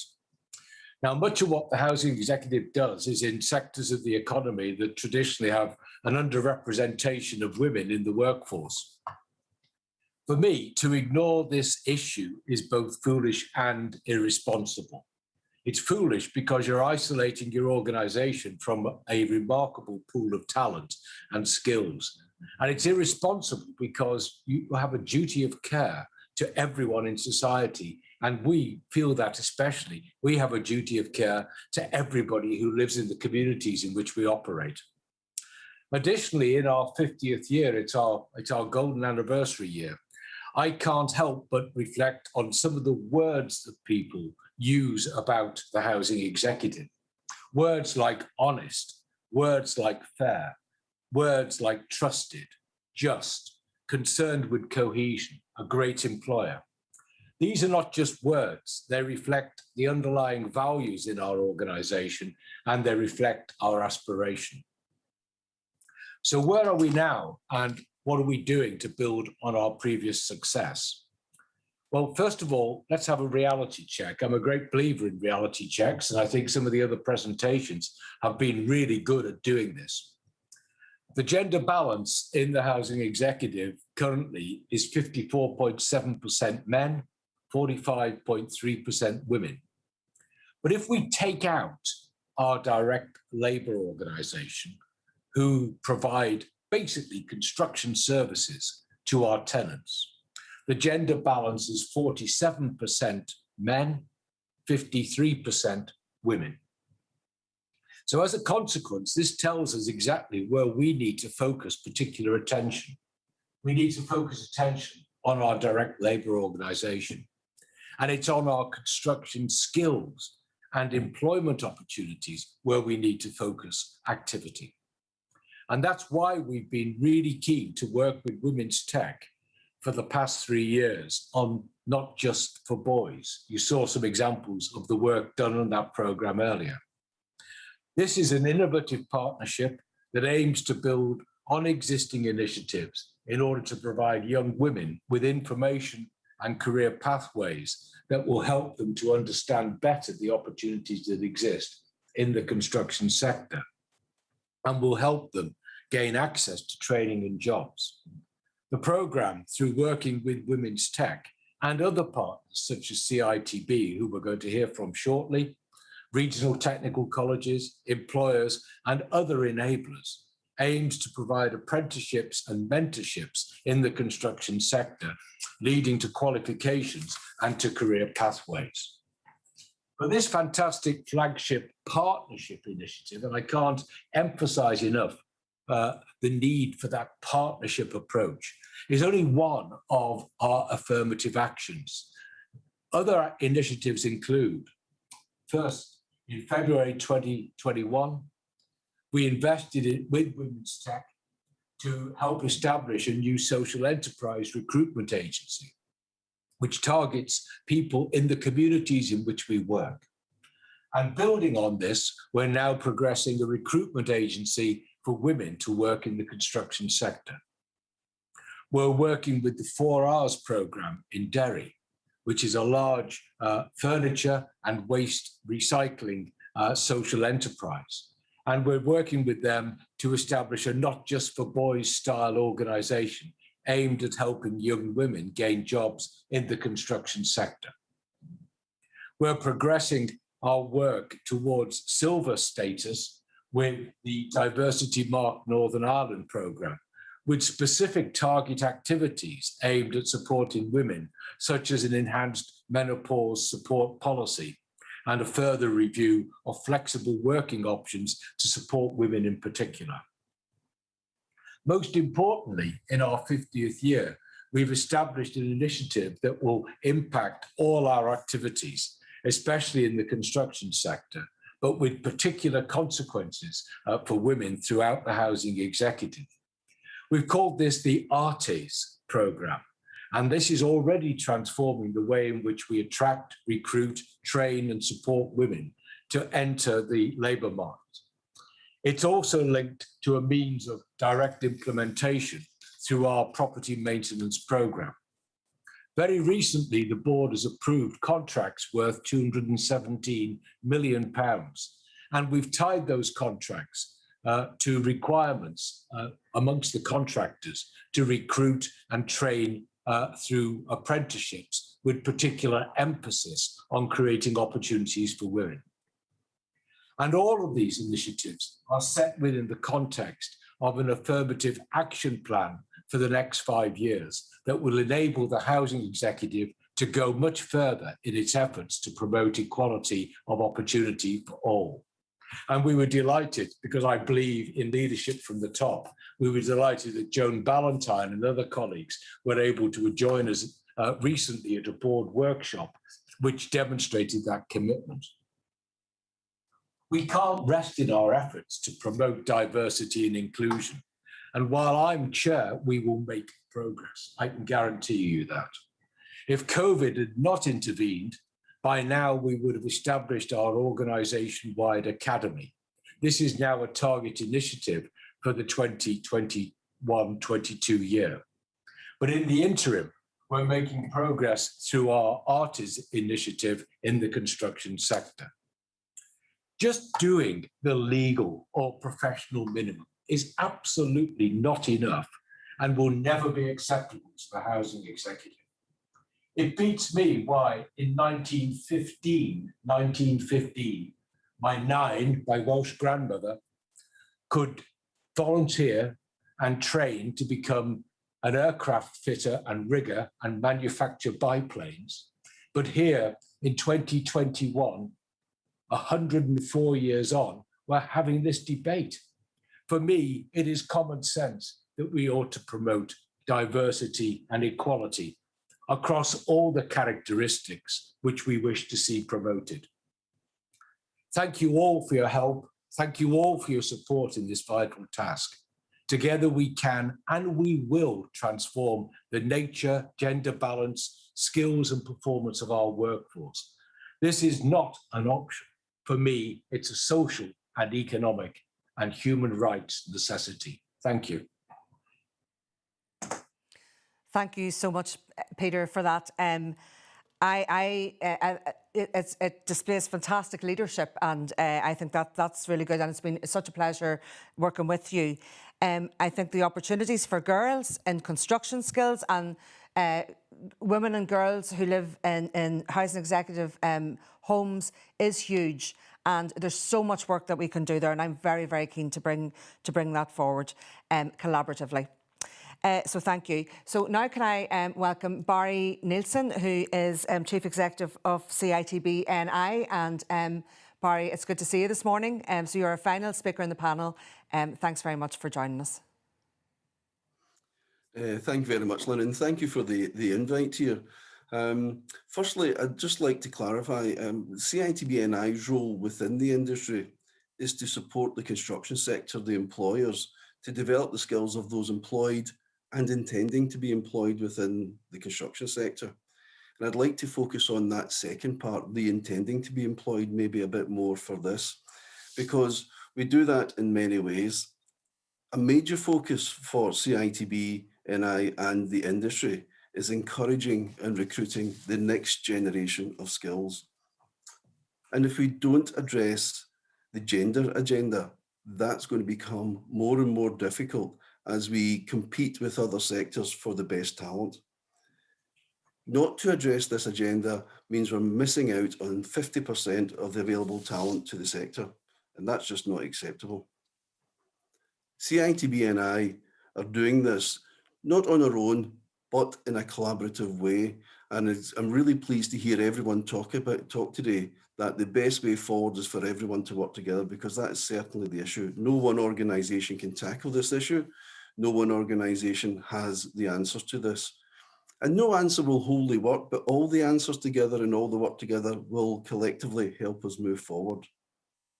We are proud to support our Women in Construction network, which has made great strides within the construction sector in Northern Ireland to support women within the sector. We also support our ambassadors to go into the schools and encourage people to look at the construction sector as a way forward. And that's been incredibly successful. And I think it's worth noting that the vast majority of our construction ambassadors are female. So those role models are going into schools and are putting themselves forward. However, a couple of observations that I would make. We have had some success in increasing the number of women within the construction sector, but it's still around about 12%. And of that 12%, the vast majority of those women are within the professions, the engineers and the surveyors and the architects and the planners and the lawyers and accountants that all fall within the construction sector. We still struggle to attract regular women and young women coming into the craft skills and the craft disciplines through apprenticeships or traineeships.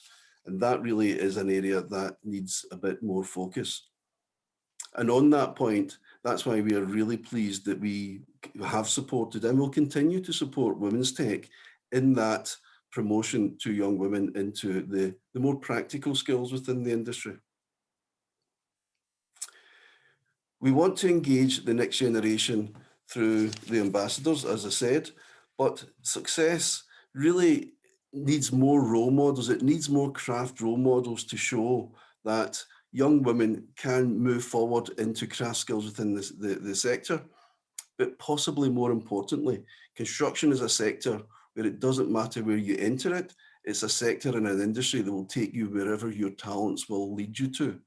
Many people enter our sector at craft level and then progress to supervisor and then senior management level. And this is a message we have to get out to the industry, is that the construction sector in particular is a sector where you can build a career no matter where you end up or where you enter it. It's where you finish that counts.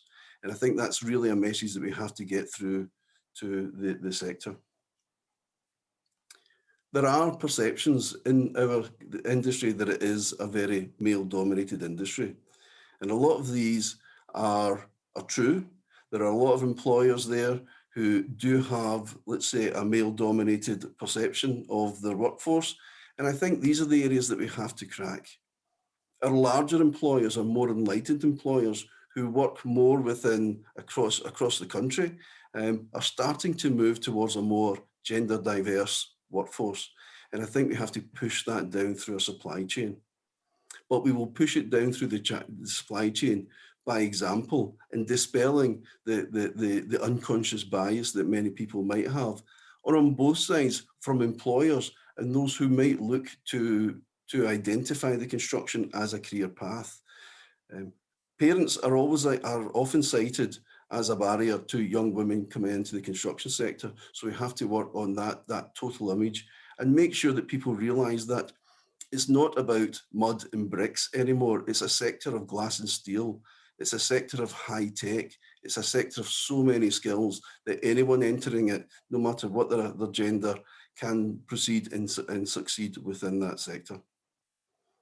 So we need to continue the discussions. We need to continue to collaborate. And above all, we need to bring people to work together. And that's why forums such as this is really important. And I was really pleased to see the research that's coming through here, because that's one of the areas that gender diversity has suffered. There's so much research in terms of what skills we need for the future, in terms of the technology we need going forward. Very little research is done on the people that we need and those personal skills. And I think personally, as we move forward, those personal skills become more and more important to the construction sector.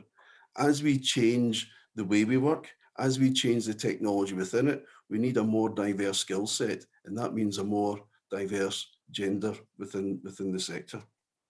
So I'm really pleased to be part of this discussion. I'm really pleased and hopefully there'll be some questions coming through. And I pledge CITB to work with all of the actors in this space to help improve this agenda. Thank you. Thanks very much for that, Barry. I'm sitting, as everyone's speaking this morning, I'm sitting nodding at everybody. You know, it's really heartening. And I take on board what you're saying, Barry, about I really do think there's a need for like a PR exercise to happen around the industry. Like we've heard from, you know, our speakers in this panel this morning saying about all the various initiatives that are happening. I mean, it always strikes me that construction can be lucrative, it can be flexible, in terms of you can be self-employed and work in a sense, in a way that suits you. And when the CITB ambassadors go out and speak to the girls, you can travel the world. And I don't think people really understand, you know, they don't get this. So there's a need for a PR exercise. And I love the use of it's not about mud and bricks anymore. That could be the beginning of a campaign now. It's not about mud and bricks. It's about glass and steel, much cleaner. So thank you very much. So it's now time for questions and answers. Now we've run on a little bit here. So can I, as chair of this panel, just take the just ask the first question. So we've all been addressing the gender agenda and the various interventions and initiatives that you all have in place.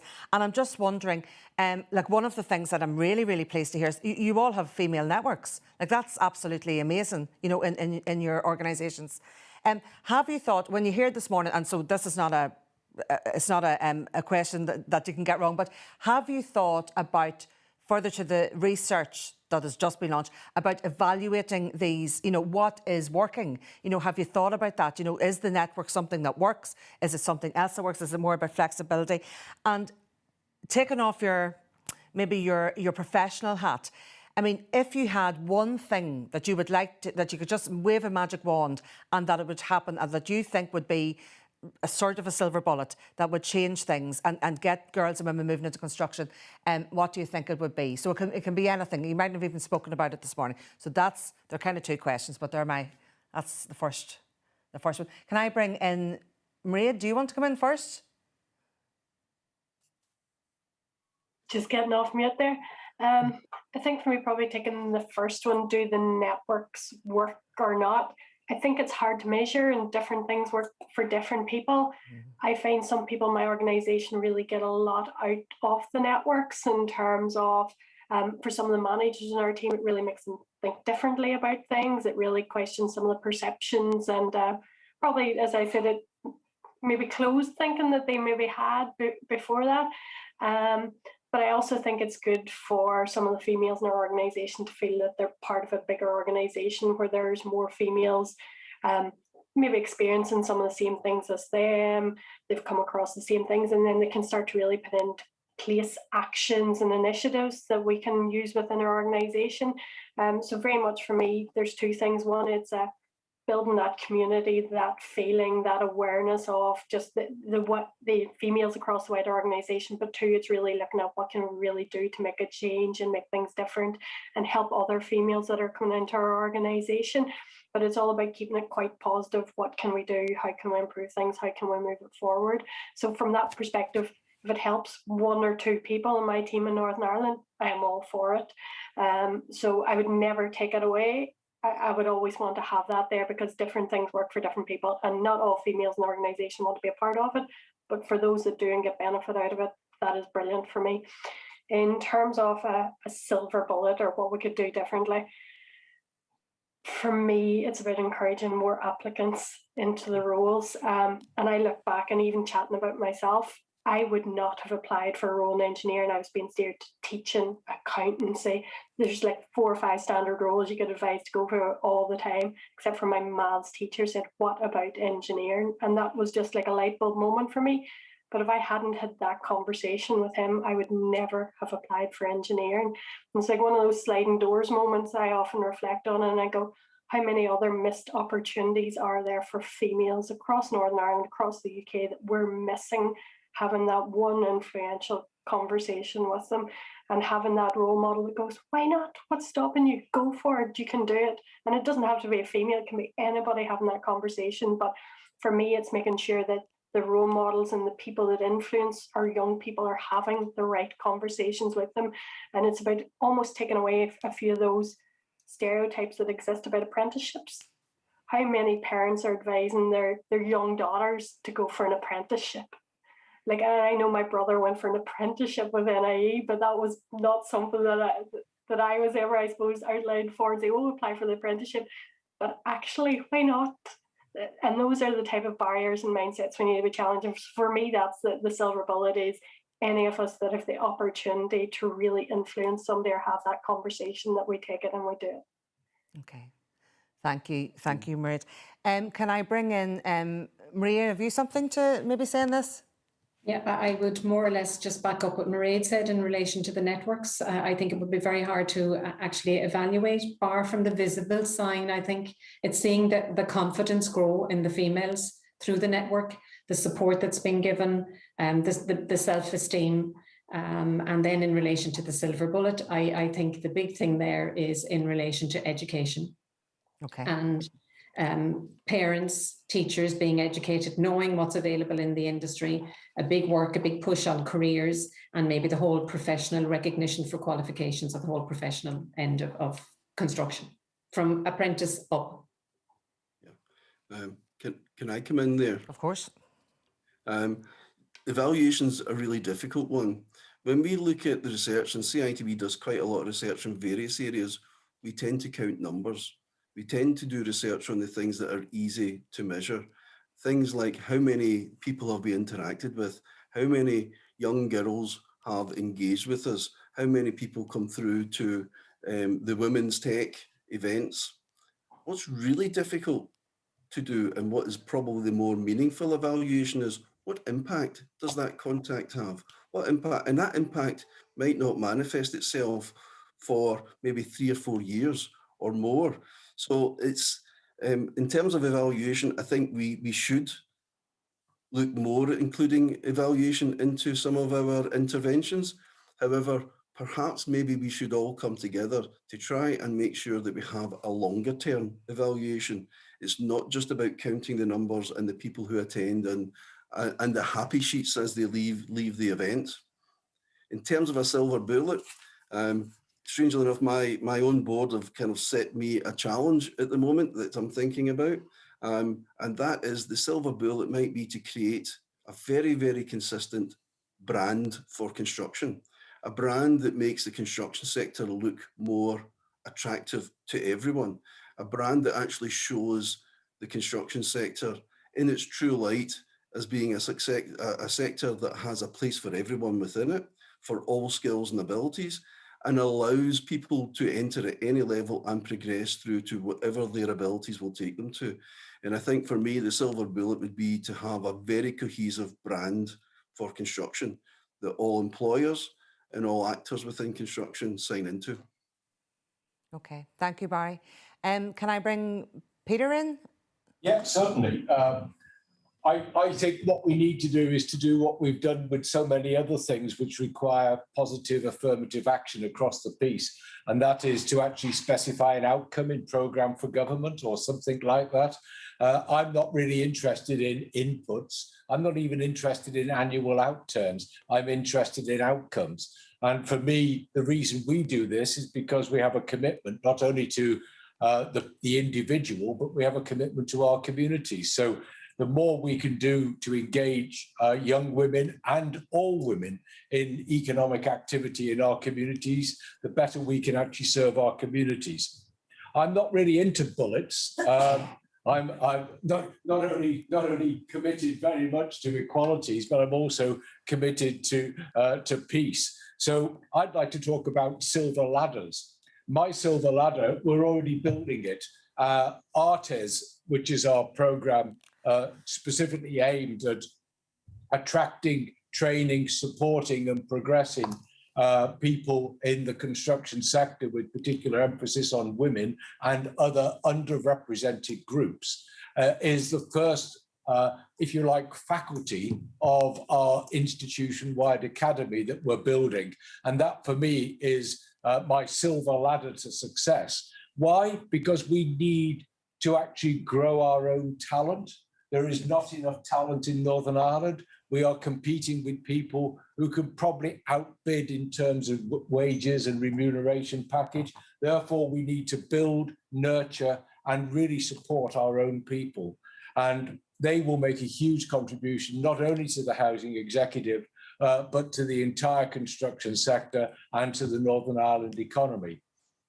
And finally, because I used to spend my life doing dismal things like building econometric models, I can guarantee you that the real value for money to the Northern Ireland public purse, which is represented by building that silver ladder, will more than outweigh any inputs.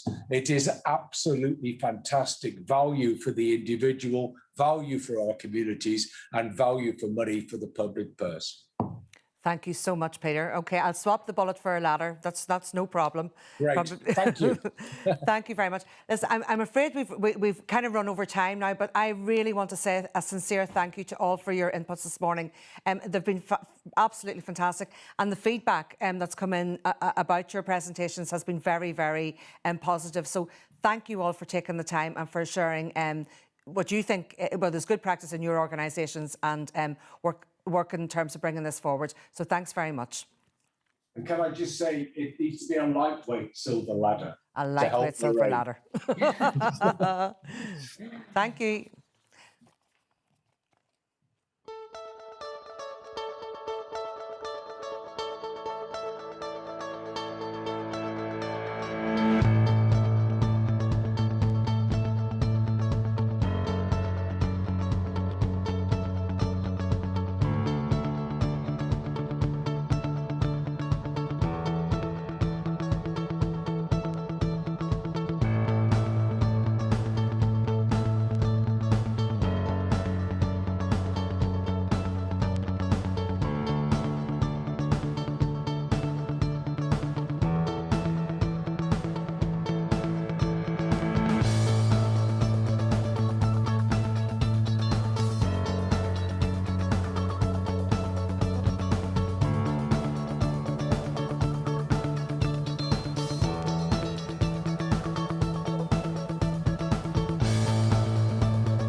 Our presentation at this stage, because we know everybody is probably wanting to be out in the sunshine enjoying the good weather when it comes. So I just want to bring up the context that a lot of speakers have already talked about the COVID-19 having a huge impact on women in terms of issues, in terms of looking at some of the statistics that were coming through from the COVID-19 job retention scheme, which said that 52% of women were furloughed, despite being only 48% of the workforce. So in empowering women to participate in the labour market by addressing underlying inequality issues is what I'm here really to talk about this morning. So I'm going to talk very quickly. Most of you have addressed this in so many different ways in terms of what is an equal opportunities employer. It's about preventing unlawful discrimination and harassment, but it's also about promoting a good and harmonious working environment. But the bit we really want you to take away from today is to look at taking lawful outreach, positive or affirmative action in terms of employing more women in non-traditional workplaces. And many of you referred to some of the working practices in terms of flexible working, changing the environment, changing uniforms, looking at ladders and pre-employment assessment training. So that's all good practice in terms of preventing unlawful discrimination in the context of recruitment and selection procedures. Most of you'll know that the discrimination legislation as it applies in Northern Ireland, as we're talking about it, is the Equal Pay Act and the Sexual Discrimination Northern Ireland Order 1976. And those are our local anti-discrimination legislation, because I do know we are joined by people from Great Britain, which the Equality Act does not apply in Northern Ireland. So if I'm just highlight particular issues here in terms of the sex discrimination legislation, I just want to pretty much focus in on the fact that pregnancy and maternity is still one of our highest number of complaints in the Equality Commission, and those numbers are growing, and we are concerned about the fact that it is also being used as a reason to make people from furlough to redundancy situations. And we have guidelines on our website on this. There's actual COVID-19 pregnancy and discrimination, and there's also information around redundancy, which we do jointly with the Labour Relations Agency. Females working in science and technology receive less feedback at interviews than men. And this is some recent research that some of you may have already seen in terms of CIPD. So if we're thinking about sex discrimination and we're thinking about different types of sex discrimination, we're also thinking about what can we do to improve it and what can we do to change it.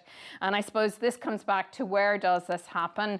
So I've already alluded to the fact that individuals, women, have difficulties in terms of getting feedback. And that is crucially important in the context of what the statistics showed, that these women were returning to work in science and technology and that they weren't getting that good feedback in terms of, and that it was presenting a barrier for them in terms of returning to the working environment. So in terms of the scope of the anti-discrimination legislation, it's to refuse to employ a job applicant because she is a woman or pregnant, refuse to employ a job applicant or pay them the same money in that context, so equal pay issues. I'm not going to go through all of these because we really don't have the time today. And you have an opportunity to access our online training in our employer training program. And some of you have probably heard my dulcet voice before in these seminars. So you can we have seminars on flexible working, we have seminars on recruitment and selection, and we will be looking at seminars in the future on positive action and recruitment. So I just really want to click very quickly through to positive action. That's our unified guide, which governs really all the information you need to know about recruitment and selection in Northern Ireland across all equality grounds. Don't forget that women are also, they can be disabled, they can be from different racial backgrounds, different sexual orientations, and they have rights under those other equal legislation in terms of those issues. And me and the clicker are not going. I just really wanted to point out very quickly that positive discrimination is unlawful discrimination. What positive action is you may set aspirational goals and timetables, you may encourage people to apply for work, and you may provide training opportunities, and you may recruit from the long-term unemployed. And we have been talking earlier about the long-term unemployed issues in terms of women and carers and those who are excluded from the job market in many, many different ways. But you must never set quotas or reserve jobs for particular people if you have an underrepresentation. I'm not going to go into case law at this stage. If you come to our seminars, you can get some more information on those sorts of issues. But just bearing in mind in terms of, this is our guideline document on outreach positive action, which you can download and which was in the information I sent out this morning, your link to this seminar, but also you can get a link into the outreach positive action issues. We have a mantra in the Equality Commission, and it is about monitoring, evaluating, making decisions based on data, and positive action is crucially about that issue. So if you have data that you have an underrepresentation of women in your workforce, then you're going to be able to start to develop a plan and a strategy based on the figures and the numbers. That's crucially important. So then you identify your target group, you declare the aims of the project, and you set it out in detail. And the Equality Commission will help you do that. So you can actually ring us up on our advice line or looking at those different issues in terms of it. So it's about adopting employment policies and practices that meet general good practice. So in terms of making sure it's fair and non-discriminatory for both men and women, make reasonable adjustments for day, but follow our codes of practice, follow our guides, follow our model policies, which you got a link to as well this morning. Monitor and periodically review the composition of your workforce by equality group. And a lot of people made mention of the different types of recruitment and selection assessments. And one that struck me was Mairead talked about having 2 different types of ladders. And I thought the ladder analogy that came earlier this morning made a lot of sense, and having a light ladder and a heavy ladder in a pre-employment assessment training. And it's those practical changes that can make a big difference. And sometimes we tend to reach out for the policy, but it's about the implementation of the policy and the practice. And the Equality Commission will also obviously review any policies and procedures and practices to ensure that they comply with anti-discrimination legislation as it applies in Northern Ireland.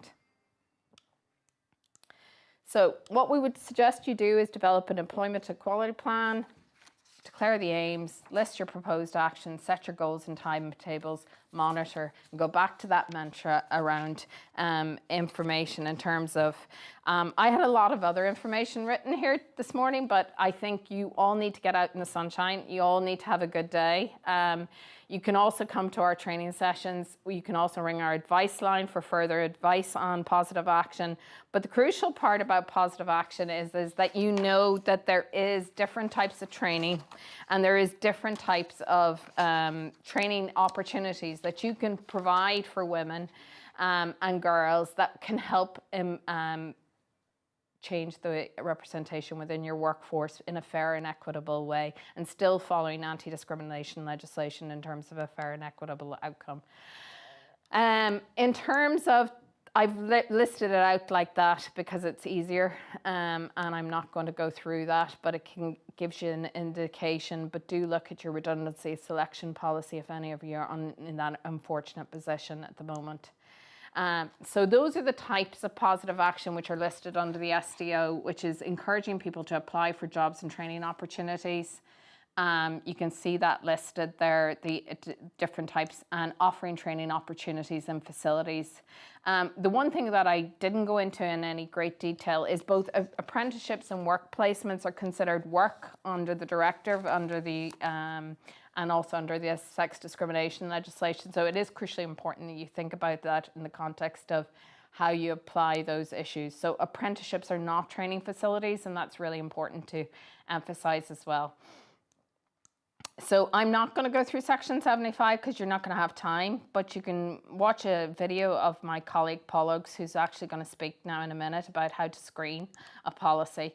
And there's lots of information there, and I will be sending some information about using data to screen a policy later in an email later on this afternoon. So, but there's an example, and that's the only thing I'm going to finish off with is a public authority carries out a review of the composition of its workforce and the impact of its employment policies. And I know we are heavily subscribed by private sector organisations. There's no reason why you couldn't use the same employment equality plan. So offering special training to women in lower grades to help them to gain the relevant qualifications. Mentoring has been talked about time and time again, ensuring that the mentoring programs are properly evaluated and looked at from the information that Ruth has given earlier on this morning. Placing welcoming statements, looking at gender quotas and those sorts of things. And I'm going to refer back to our pregnancy and maternity guide. Think about risk assessments, not done often enough. Inappropriate comments within the working environment in terms of those issues. But there's the information. I think you all need to be out in the sunshine, enjoying yourselves. And I hope I have given you a very, very, very whistle-stop tour of the equality legislation. not very comprehensive, but in terms of giving you some sort of thinking and approaches in terms of those issues. And if I was to summarise, all employers should be taking positive steps to ensure that women are paid and treated equally in the workplace and demonstrate a zero tolerance approach to all forms of discrimination and harassment. Senior leaders need to role model and champion, and we've seen lots of that this morning. Ensure there is clearly communicated policy on all of those issues. So going back to the whole issue of communicate your policy, your reasonable steps approach, integrate your people data into all the information that you have in terms of recruitment, in terms of retention, in terms of encouraging people back to work, in terms of encouraging young women into these employments. Provide a narrative and an action plan to explain the figures so that people can actually walk away with, and I think Joan did that earlier this morning, and improve workplace flexibility. So if there was one thing coming out of the pandemic, we all know flexible working is a big issue.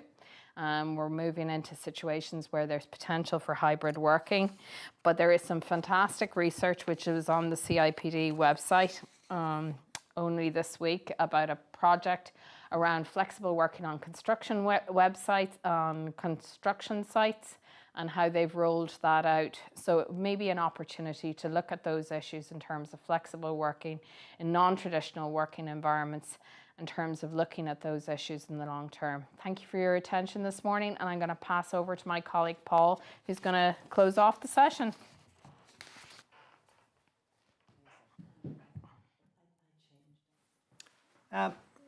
Thank you, Una, for that input. And I would like to reiterate Una's comment about the CIPD project. It's groundbreaking if you are interested in the area of STEM and employment. My job in closing, the first thing I want to do is to give a huge level of thanks to my colleague Una and to Lynn Carville, our colleague in Women's Tech, who organised today's event. People tend to underassume the amount of effort that goes into these things, but they've both done a fabulous job. I think you'll agree the range of speakers was excellent, the information was challenging, it was innovative, it was motivating, and it's clearly left us with the perception that there's work at a macro level in terms of government policy, but there's also work at a micro level in terms of direct engagement with employers around STEM. We in the Commission are committed to doing that. This is within our strategic plan. We're committed to promoting this agenda. And therefore, my final thing is to ask you to please fill in the evaluation form that you were sent. That's critically important because we want to know how today went so we can improve on it. But we also want to know how to better define our partnership arrangement, particularly with Women's Tech, but the other speakers today, so that the work we do is as effective as it possibly can be. So please fill in the evaluation form ASAP. We would be very, very thankful for that. And I want to thank you for coming today, and I hope you got lots from it. I hope you will be in touch with us. If any of you have any questions which you didn't feel you wanted to ask, please email those to us and we'll be delighted to give you a response. So thank you, and I wish you all well. Thank you.